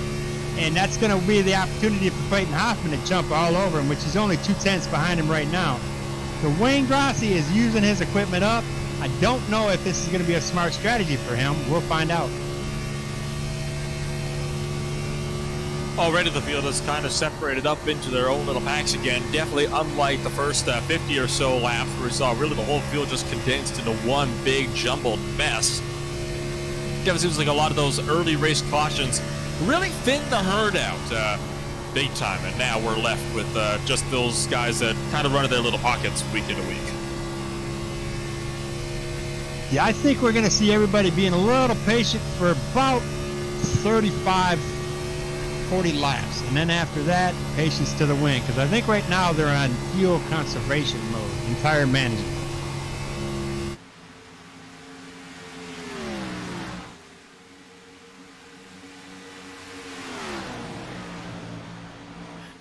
Grossi continues to extend his lead at the front end of the field. The gap is now about 0.4 of a second, but Hoffman definitely still has a very big toe down these straightaways, and that is hurting Wayne Grossi because he just cannot afford to push like this for very long before he's going to have to think about fading back to avoid that gap becoming zilch in just one lap.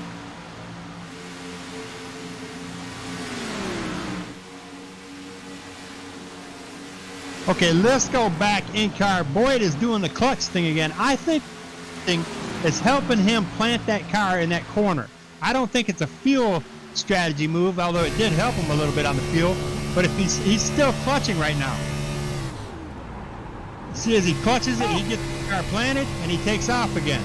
And you watch him and Tanner Love, the 14 machine. Tanner Love is doing the exact same thing. That is very interesting because these guys are not teammates, I don't believe. Correct me if I'm wrong on that one, but I don't believe they're teammates. So this isn't coordinated or anything. These are just two guys just happen to have the exact same idea.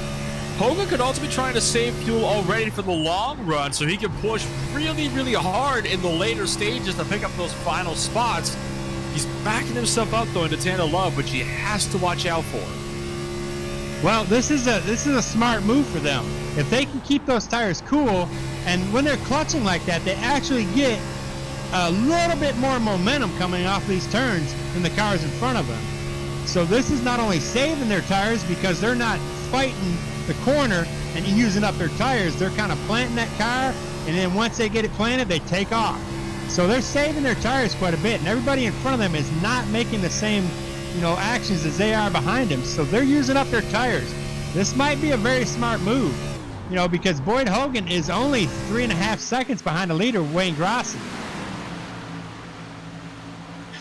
Still, 3.5 seconds is a very big gap to measure up on, and Love is really crowding Hogan's mirrors, just going left and right all over the shop behind him, trying to maybe just hound the mirrors, maybe pressure Hogan into making a bit of a mistake. But you know what? Somehow, and I can't believe I'm saying this, is the first time I've ever seen this, they're catching the cars in front of them by clutching and coasting, because now they're right up against Greg Wyszynski. I told you, once they plant those wheels, the front tires aren't being scrubbed off in a turn. When they clutch it, the front end is able to plant. When I mean plant, it's able to go closer to the track, and it gives more grip to the front tires, so they're actually not using a lot of the front tire up by doing this. So this is a very smart move by these drivers.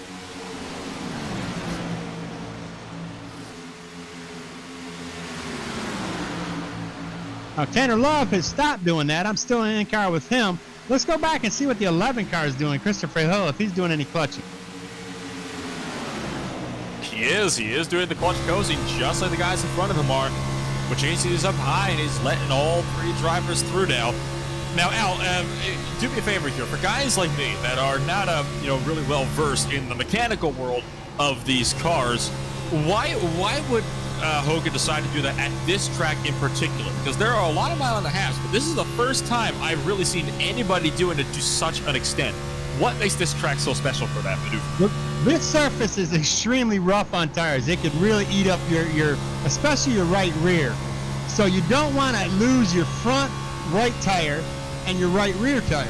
So what they're doing when they do that is they're allowing the tires to plant to the concrete where you're not turning and just shoving the tires. I call it dump truck. You know, you're just plowing. So when you full throttle in there, as you watch Christopher Hill, he's kind of plowing, which means the tires aren't really turning. They're just kind of skidding across the surface.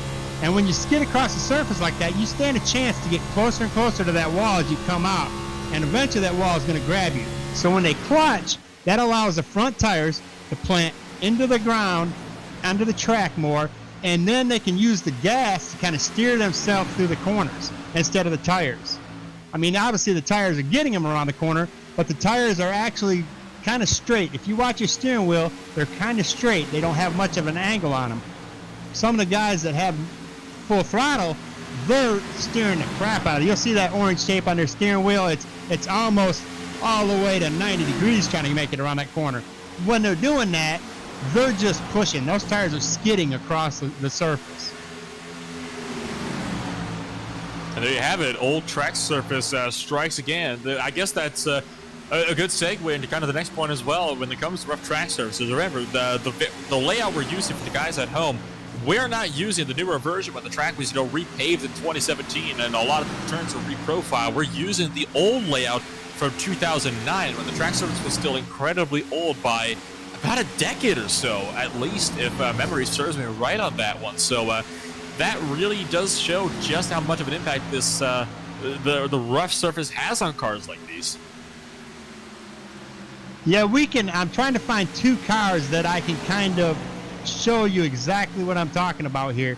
Okay, if you go inside with Greg Wachinski and just do a lap with him and watch the tape on his steering wheel.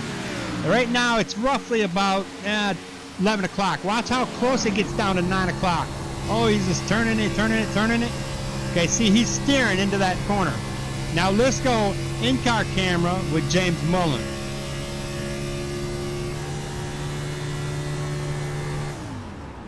So we go in car with James Mullen, is one of the guys that is lifting and coasting, and it while he does have to turn it a little bit, obviously to get the car to turn a little bit, it is never exceeding about 1030, give or take. So that does, again, it goes to show you just how valuable this strategy really is. And I'm actually glad I'm watching these guys now, because now I can use this strategy when I inevitably go back to racing here in the sim. I hope this sort of thing works in the trucks, because that's where I seem to shine. Yeah, that's exactly what it will show you. And this is a strategy that, I have tried to learn and try to master, but being impatient as I am in a track, I don't ever do this. And I use up my tires, and it costs me dearly at every track. But the ones that are utilizing this are the drivers that you're going to see that are going to capitalize and win this race. Wayne Grassi has almost a second gap now over the car in second place with Clayton Hoffman. Remember, Hoffman is the runner-up in points coming into today, so it looks like this is exactly what Hoffman wanted to see, because as it stands right now, Clayton Hoffman would take the points lead, and that is exactly what that 92 car wants to see. It would be one of the first times that the 92 machine has been up in the points lead so far. I mean, already Hoffman has got one top five. He's trying to make that two top fives and a points lead to top it all off.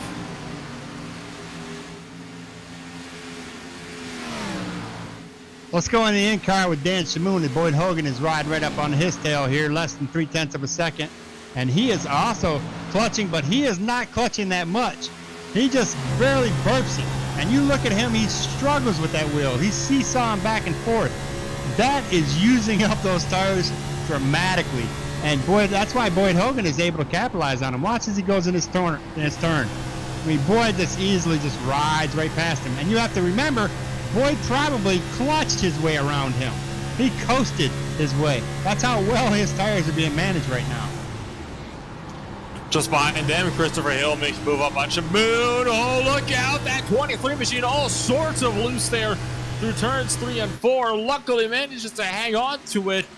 But like you said, seesawing across the wheel, having to keep that 23 car in shape. Good thing he did manage to keep it in shape, or we might have seen caution number 5. Oh, I don't think he's got that back under control yet. His tires right now feel like he's racing on Jello.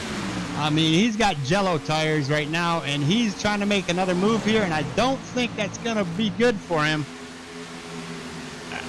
He's just battling with that car.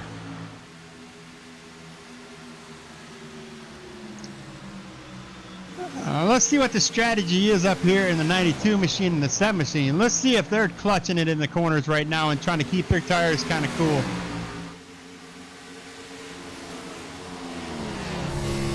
No, we see Clayton Hoffman. All he's basically doing is he's lifting a little bit and trying to plant that car. Now that's going to work for a little bit, but he's still really using up those tires. That 3-second gap he's got right now is going to close up quite a bit. But he's seeing Wayne Grossi in front of him that he wants to get this lead back because he knows Boyd Hogan and Tanner Love and James Mullins are on their way. And if he can put one more car between him and them, he would be happy. And Wayne Grossi is trying everything he can to stand the lead lap right now. Well, hang on here. The gap between Hoffman and Grossi was almost a second just about 4 laps prior. What changed? Because all of a sudden he's right up on him. Lap cars. We're calling that lap car traffic, you know. So Wayne Grossi is right now, he's doing everything I can. I bet you we go in car with him and that steering wheel is left, right, left, right, left, right, like we're on a road course.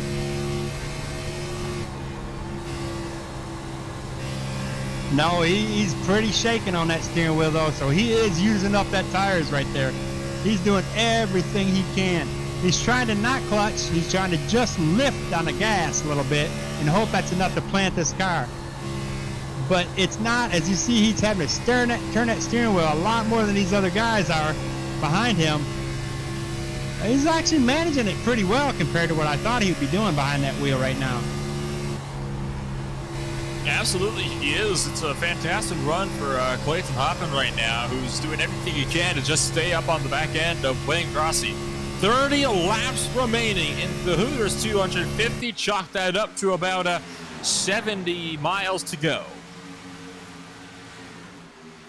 So can we watch lap cars play into this race lead here? As lap cars, like it was last week, are they going to come into consideration here? Will Wayne Grossi use these lap cars, or will Clayton use these lap cars as a pick? So I have an immediate apology to make because I realize my brain really doesn't like to do math because I don't know how I got 1.5 times 30 equals 75. That's what the math I was doing, you know. It's 30 more laps around a 1.5 mile circuit equals 75 miles. Makes sense in my mind, apparently. But no, I just thought about my calculator. It's 45 miles to go, and now it's even less than that. Still green flag racing, though, in the final stage of the race. Yeah, and we've got 3 seconds back to Boyd Hogan in third place from second place. So they're closing in. They have plenty of time to do it. Now, do these guys that are up there racing, Wayne Grossi and Clayton Hoffman, have they saved enough fuel? Because they're not clutching. They're just lifting on the gas. Have they saved enough fuel? Have they not? Wayne Grossi's pitting. Oh, Grossi just called in that he's coming in. That's probably the craziest move, and he's going to come in. He's coming in pretty hot. He's going to lose it. He's going to lose it. That really cost him something big right there. Now, what about Clayton Hoffman? Because Hoffman was right on the back end of him. What does the 92 car do about this now? Because all of a sudden, Hoffman might be in a very similar boat. Clayton Hoffman is a sitting duck. Unless James Mullins, Tanner Love, and Boyd Hogan pit, Clayton Hoffman is a sitting duck. 2.8 seconds behind them is second, third, and fourth, and that is Boyd Hogan, Tanner Love, and James Mullins, who have been clutching it and saving their tires. And Clayton Hoffman is doing everything he can to try to extend that gap. He's brought it up to a 3 second. He can only do this for so long.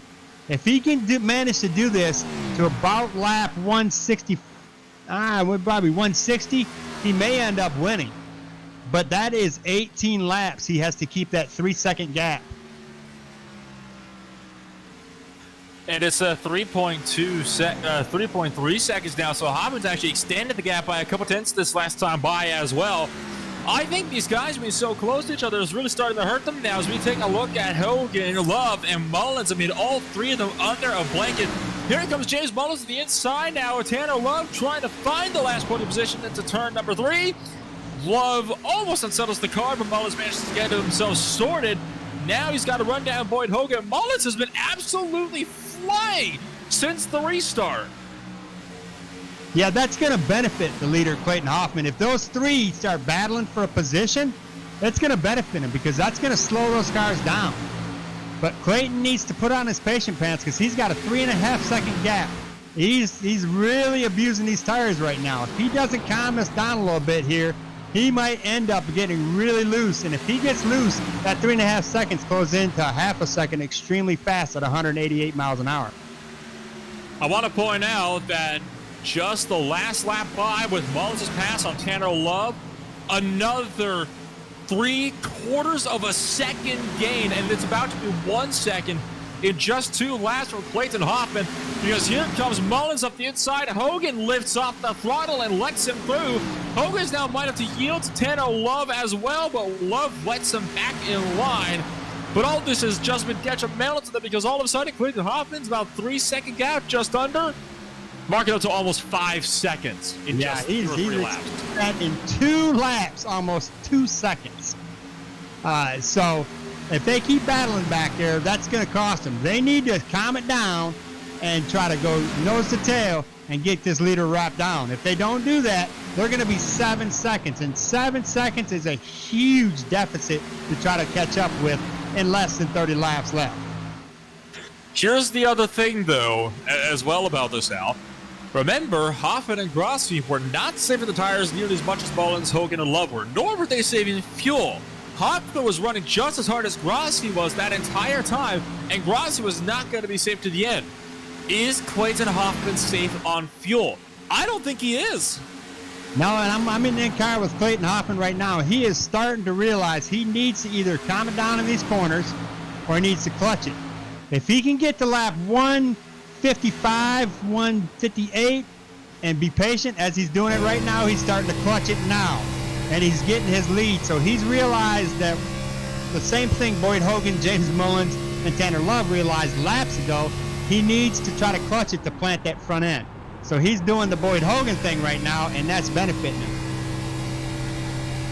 It's also helping him save fuel because he's lowering the revs so the engine doesn't have to guzzle as much gas, which is really going to help him. Because if Wayne Grossi was not able to make it on fuel and they were running the same strategy, what does that speed for Clayton Hoffman? Because it's certainly nothing good. The gap was up to 5 seconds, and it's really has just kind of stagnated so far. I mean, Mullins has not been able to run him back down. I honestly think that's because of just how close second on back through 5th place are to each other. The airflow that they're getting off each other is hurting all 4 drivers. So if Clayton was to be a smart man right now and realize if he can just keep and only lose 2/10 a lap to 2/10 place, he would win this thing. And 2/10 a lap is just lifting a little bit. See, he's 5 seconds back, and we only have 18 laps left. So if he can clutch it, only lose 2/10 a lap, he's not going to lose.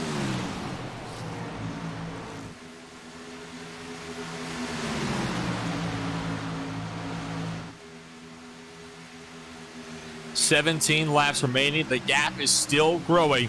5.3 seconds now from Clayton Hoffman back to James Mullins. Hoffman at this point has got this race all in the bag. He's just got to hope these lap cars are courteous to him, as he's been to them all race long, as he's coming up on David Gervais, and David Gervais is going to hog that inside line and not let him by. He does not want to see this happening in front of him. David Gervais, he just kind of pushes him up and moves him. That's going to allow James Mullins to close in a little bit because David Gervais got in his way and held him up a little bit.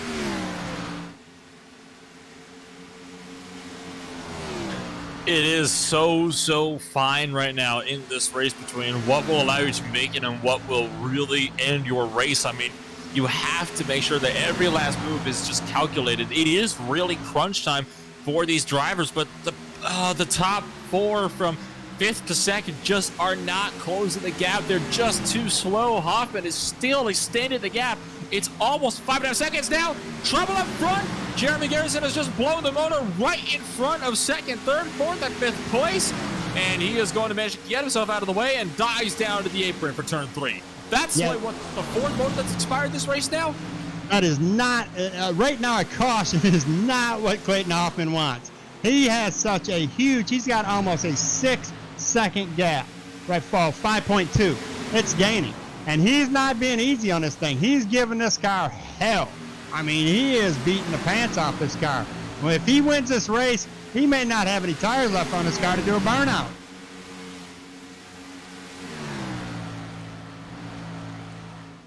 With how many motors we've seen expiring in the heat of the day, I would be surprised if the motor would even last long enough to do a burnout with how much these guys have been pushing these things all day long.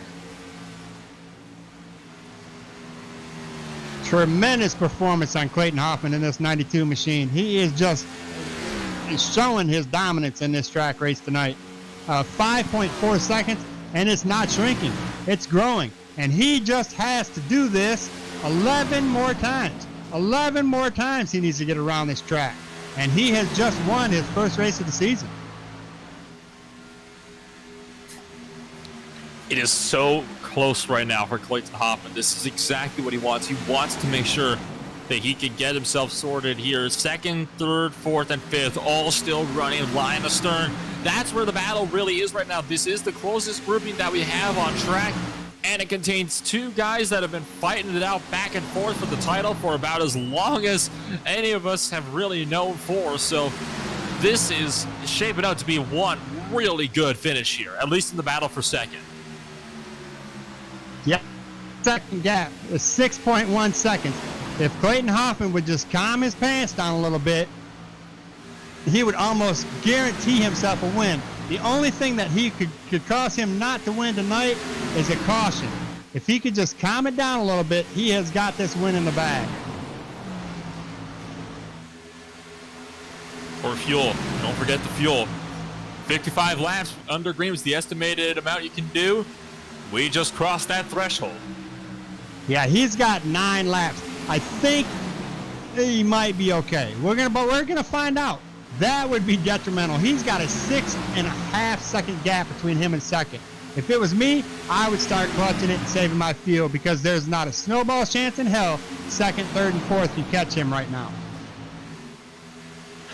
James Mullins just lost a couple spots. He's fallen to the back of his own little grouping. Tanner Love and Boyd Hogan have both gotten by him. Christopher Hill has also gotten by him this last time by. So Mullins is gone from second to fifth in just half a lap. Shows just how bad the outside line really is for a lot of these drivers as they continue to work their way through lap traffic. That purple car, by the way, in the 15, that is actually not a guy battling with. That is actually Will Barlow, who is several laps down, actually, from the main grouping. We've got 8 more laps. Clayton Hoffman has to do 8 more laps. Can he make it on fuel? And will this abused race car not let him down? He has a 6.7 second gap between him and second place Boyd Hogan. That's honestly all he needs right now, is to get a win. That would mean so much to him right now. I can tell you that much, and I'm pretty sure that would be quite the way to take away the points lead from Jonathan Delaney, who is right now running all the way back to the 6th position. So it would still be an incredibly tight points battle, especially with Boyd Hogan and James Mullins and others, closing in the gap as well in the points battle. I mean, we're talking about this is detrimental not just for the race results, but for the points battles we're seeing as well. Well, I'm in car with Clayton Hoffman. He is starting to clutch it now. He's starting to clutch it. He's only got to do this 5 more times, 6 more times actually, to be able to get this. So he lets a 7 car go by because he doesn't want to race with these guys. Any racing he does with them causes them second, third, and fourth to be able to catch him. So right now, he's just going to let anybody by that wants by, as long as they don't hold him up. He's clutching it because he's got a comfortable almost 5.5 second gap between him and Boyd Hogan. And he's really only got to do this now as we come across the line. What, 4 more times? Yeah, 4 more times and then ButtKicker. So he just needs to get around this track. No, what, 6 miles? Six and a half miles? You say it's a comfortable gap here, Al. He just lost 1 second in the last lap alone. So that gap might be falling a bit more than he might like. He's losing a substantial amount of time. He's managed He's to... pitting. He's pitting. Oh, no! He's ran out of fuel, I bet. This car is still under power, but he is pitting. He didn't have enough fuel. Oh. I mean, it's between Boyd Hogan now and Christopher Hill, and they're much closer.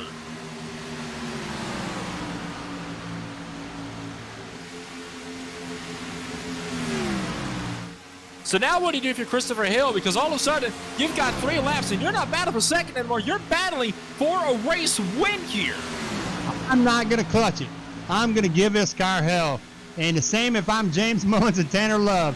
I'm just going to give this car all the abuse it's got. Boyd Hogan's got a lap car in front of him that he's hoping will let him by. But they are clutching it.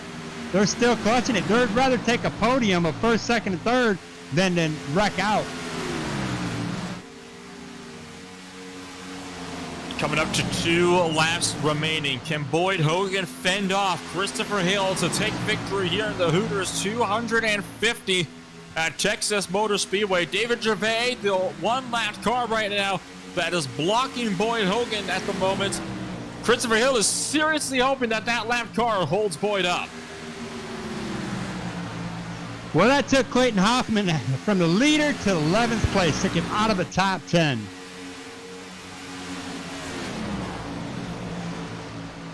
Coming around turns 3 and 4.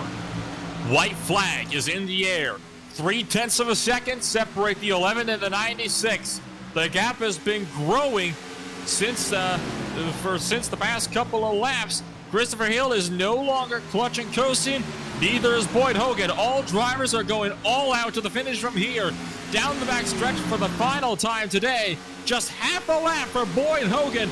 There's no way that Christopher Hill will be able to get there in time if Hogan can just keep it together over turn number 4, and he does. Chuck Boyd Hogan wins Hogan back to victory lane. He wins at Texas. Tremendous race. It's a good race there, Boyd. Boyd wins that race. Christopher Hill comes in second. James Mullins third. Tanner Love fourth. Jonathan Delaney fifth. Dan Shamoon sixth. Brian Johnson seventh. Greg Wachinski eighth. Chad Sullivan ninth. Wayne Grossi is rounding out to top 10.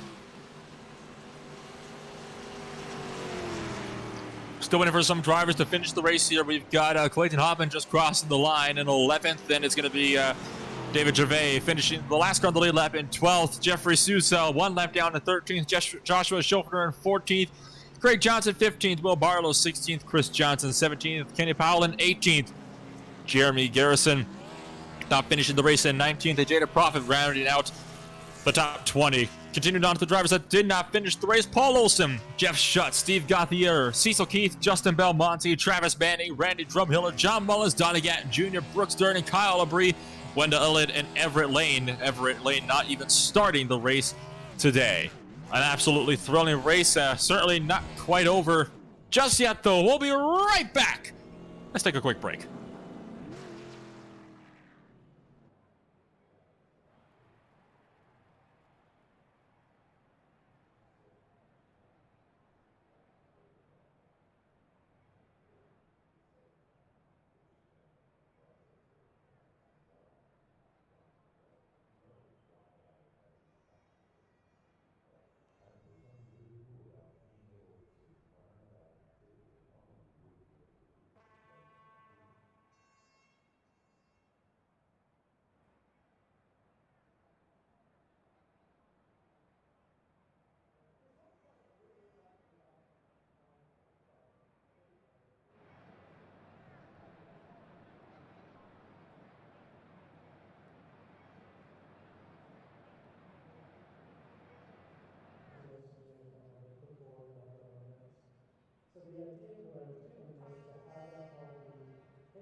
Welcome back to the ButtKicker Hooters 250, and we're going to try to make contact with James Mullins, who finished in third. James Mullins, you got a Yeah, sure do, man. James, what a fantastic race, and it looks like it was it a fuel mileage or tire management race for you? Definitely a fuel mileage. I kind of put myself behind the 8-ball there that first run and got back too far. I don't know if I'll be able to caught Boyd, but that's why I was so aggressive that second run. And the caution come out, and I fought track position the whole race. We were sitting here anticipating that we were going to watch Clayton Hoffman win this race. He had a 5.5-second gap between you. Were you guys worried about that at all? Is that ever a concern in your mind? No, it's good to see Clayton run good, but I knew ain't no way he was going to make it. You'd had to start saving from the get-go. It's pretty much saving the whole time. That's what we watched a little bit of that through the broadcast here, with a lot of clutching going on between Boyd Hogan, Christopher Hill, and yourself. Even Tanner Love occasionally hitting that clutch. That's to save fuel and to save the wear and tear on those front tires. Yeah, I was actually a little tired there at the end. It was pretty weird, but I wish I'd have went about a lap earlier, but I think these boys feel the same way too. So I figured that'd be about how it finished. Boyd, Chris, me, and Tanner Love in whatever order. So pretty good race. It was an excellent race. You got any sponsors you want to give a shout out? Maybe tell us who put that setup underneath you tonight. Yeah, I want to give a shout out to all the pay to win fellas for helping me out this week, and a few Nexus boys. Just give a shout out, to pay to win setups.com setup shop. Really good place. Got really good setups, and just thank the boys, man. If it wasn't, these setups wouldn't be like this if it wasn't for everybody putting in the work to make them fast. So I'm blessed. Congratulations there, James. I'm going to talk to the second place driver, and then I'm going to let my co-captain here, Nolan, take the leader and interview him. Christopher Hill, you got a copy? Yes, sir. Christopher Hill, what happened there at the end? I thought you were going to give Boyd Hogan a little bit of nudge there and get that win. There was a lot of discrepancy on how much gas was needed throughout the last run, so my game plan was just to make sure I had more gas than them, and I was hoping their numbers were wrong. And I saved about a lap and a half too much. It's better to have some for that burnout, at the end there. A great run there. We were starting to worry about you, just like I just talked to James Mullins that finished third. I started to worry if you guys were going to get caught 5 seconds behind Clayton. Is that something you worried about at all? I clutched every single corner for the last 60 laps of the race, and like I said, I was only a lap to the good, so I doubt he would have been able to make it if he had never clutched once. You have to be in his in-car to see that he wasn't doing that, and you probably can see by the time he was putting up there that he wasn't clutching. But we watched as you guys came through the field that when you were clutching, you were actually catching the cars in front of you.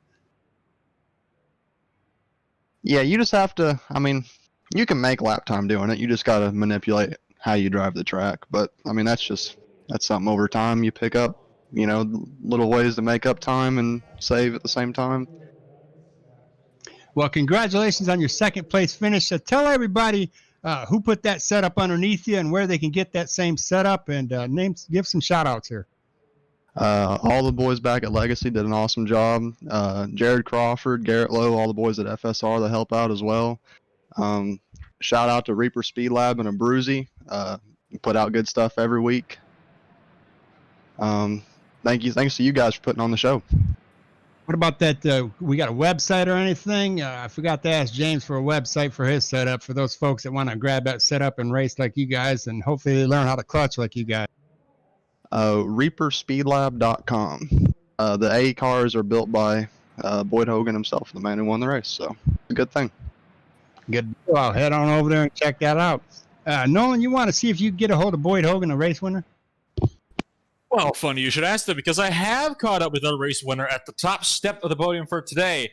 Now, Boyd, oh my goodness me, it's finally redemption for you. It hasn't looked like it was going to be as dominant of a season for you as it was last year. First win of the season, though, no doubt feels like a good one. Yeah. Anytime you can come out here and go at it with, dudes like Chris and James and Tanner, it's always a big win. still, I mean, I wish we would have capitalized last week, but Texas is good. We'll take that one and move on. Now we got a couple good tracks for the team coming up, the North Wilkesboro and I think Gateways next week. Worked on that a little bit, so should get the ball rolling. But I mean, it's hard to follow up last season with the level of competition we got in here, especially now. Shout out to Kenny and how fantastic he's done putting this league together. I was telling him just before we got in here, man, it's it's hard to put 30 or 35 guys on a track every single week and then still hardly ever have cautions. And all these guys at the league have done it, and it's been great racing. And you guys have obviously seen it the last few weeks, man. You've had some thrillers to call, and there's more to come. So it's a good way to end the week for sure. We're coming to the final few laps of the race, obviously, and at that point, we thought that Clayton Hoffman had the win. We had pretty much already written him off as being the race winner, and then he comes into the pit road. And I mean, obviously, at the time, you were fighting out with James Mullins for the second position, and I'm pretty sure at that point in time, you were getting just about set to kind of settle for the second place. What goes through your mind, though, when you realize that Clayton comes in to pit road to top up on fuel? I mean, we knew long before it was over. I mean, no discredit to Clayton. He's kind of come out of nowhere, and he's been pretty competitive, and he's done a killer job. Like it's been impressive to myself, and I know a couple of the guys on the team have talked about him as well. But at the end of the day, man, like Chris said, it's we were clutching every corner from the start of the run to the end, and we were still questionable on whether we would make it. So if he came out had a 6-second lead on us, he wasn't making it. There's no chance. I wish I could do something like that. That'd be cool. But we were on the money with it. Got to thank Tanner Love for that. He kind of gave us a little bit of a breakdown on the strategy, and it worked out. Gateway is, of course, the next track, or as it's now known as the Worldwide Center of Technology, or whatever the heck it's called nowadays. It's a very different beast to Texas Motor Speedway, 1.25 mile, and almost completely flat in the curves. What do you reckon some of the challenges are going to be for you guys going into the next week, and how do you plan to tackle them? I mean, your runs are going to be a lot longer. The track race is like a short track, but it has lap times longer than what Texas or Atlanta or Vegas or any of the tracks we've been to have been. And I think it's really just trying to hit the line every single time. I mean, there's one specific one you really have to run around that place to be fast. And I mean, the guys who hit that are the guys who are gonna come out on top next week for sure. Before we let you go here today, then, Boyd, any sponsors you'd like to shout out for us here tonight? Yeah, I want to thank everybody at ReaperSpeedLab.com, Trayton Lapsovich for helping me run it, as long as Austin Derbyshire as well, Chris Hill, Robbie Keneally, Randall Falks. Everybody puts a lot into the stuff that we put out. Obviously, we can't quite give out the Coke stuff, but we put out really, really good cars. And I'm happy with the one we put out for Texas, man. It's really, really good. I ran it in A Open a couple days ago and won with it, and it had really good pace. And we've been finding some stuff, experimenting, and like James touched on it last week, man. I think between Pay to Win and us, we got two of the best shops as far as the big car stuff is related. Trucks, Xfinity, Cup. I've been running a lot of dirt lately, so I'm trying to figure out that stuff so we can start selling some dirt stuff. But yeah, got to thank those guys, Abruzzi, everybody at Legacy, Garrett Lowe, Jared Crawford. Garrett put in a ton of laps here, just trying to dial the car in, and it's lighten the workload on a lot of our guys. Just having somebody that fast to turn the laps. Obviously, he's getting ready for the Coke season, and Jared put together a badass base that we've taken, and we've run with it, and it's a good start to the season for sure. Also, want to thank my grandma and grandpa. Now they're watching, so shout out to you guys. Glad we could finally win one. I almost got on you there, boy, because I know Grandma and Grandpa are watching, and I didn't hear you mention them. So good you did that. Yeah, they're big fans of the program. I know she's excited, so that's what matters. I really wanted to win one for them. I don't think they've seen one live yet, even with the past success. But it's on to Gateway, I guess. Well, congratulations, Boyd, on that win. That was a spectacular win. I caught back up with James Mullins, and we've got Boyd Hogan told everybody where they can pick up a race winning setup. James, where can they go, people that want to come in? I know I personally go, and I try your setups as well. Where can our fans go to pick up a race winning setup? Just go to paytowinsetups.com. Find all your needs for the big cars and the dirt and the short track cars. So we're talking about pay2win.com, and then we've got Boyd Hogan, who won the race, is at Reaper Speed Lab. Is it lab or labs, Boyd? I think it's a lab. So reaperspeedlab.com. You can go to either one of those sites, and for a small donation, basically, you can get your race winning setup, and nothing makes you smile happier and know you had money well spent than winning a race with one of these setups. Yes, sir. Nolan, you got any final words? As I've been screaming this whole race, and it's been one hell of a race. I congratulate anybody that finished first, second, and third here in the fashion that these guys have done. They've taught us a whole lot. It's been very educational. This has definitely been one of the most entertaining races we've had all season long. Definitely one of the most exciting ones, especially in the first 50 laps. I mean, the first 50 laps was just absolutely hectic, and honestly, it's good to get a little bit of chaos thrown into the order every now and then. No doubt, can't wait for Gateway. Well, congratulations to all our drivers that raced tonight. It was a very clean race for the most part. We had a couple of little hiccups and a lot cleaner than most of the A Opens have been this week. So congratulations to them, and we're going to close out this 167 laps at the Hooters 250 for the ButtKicker Racing Series. Congratulations, guys, and we will see you again on the track next week.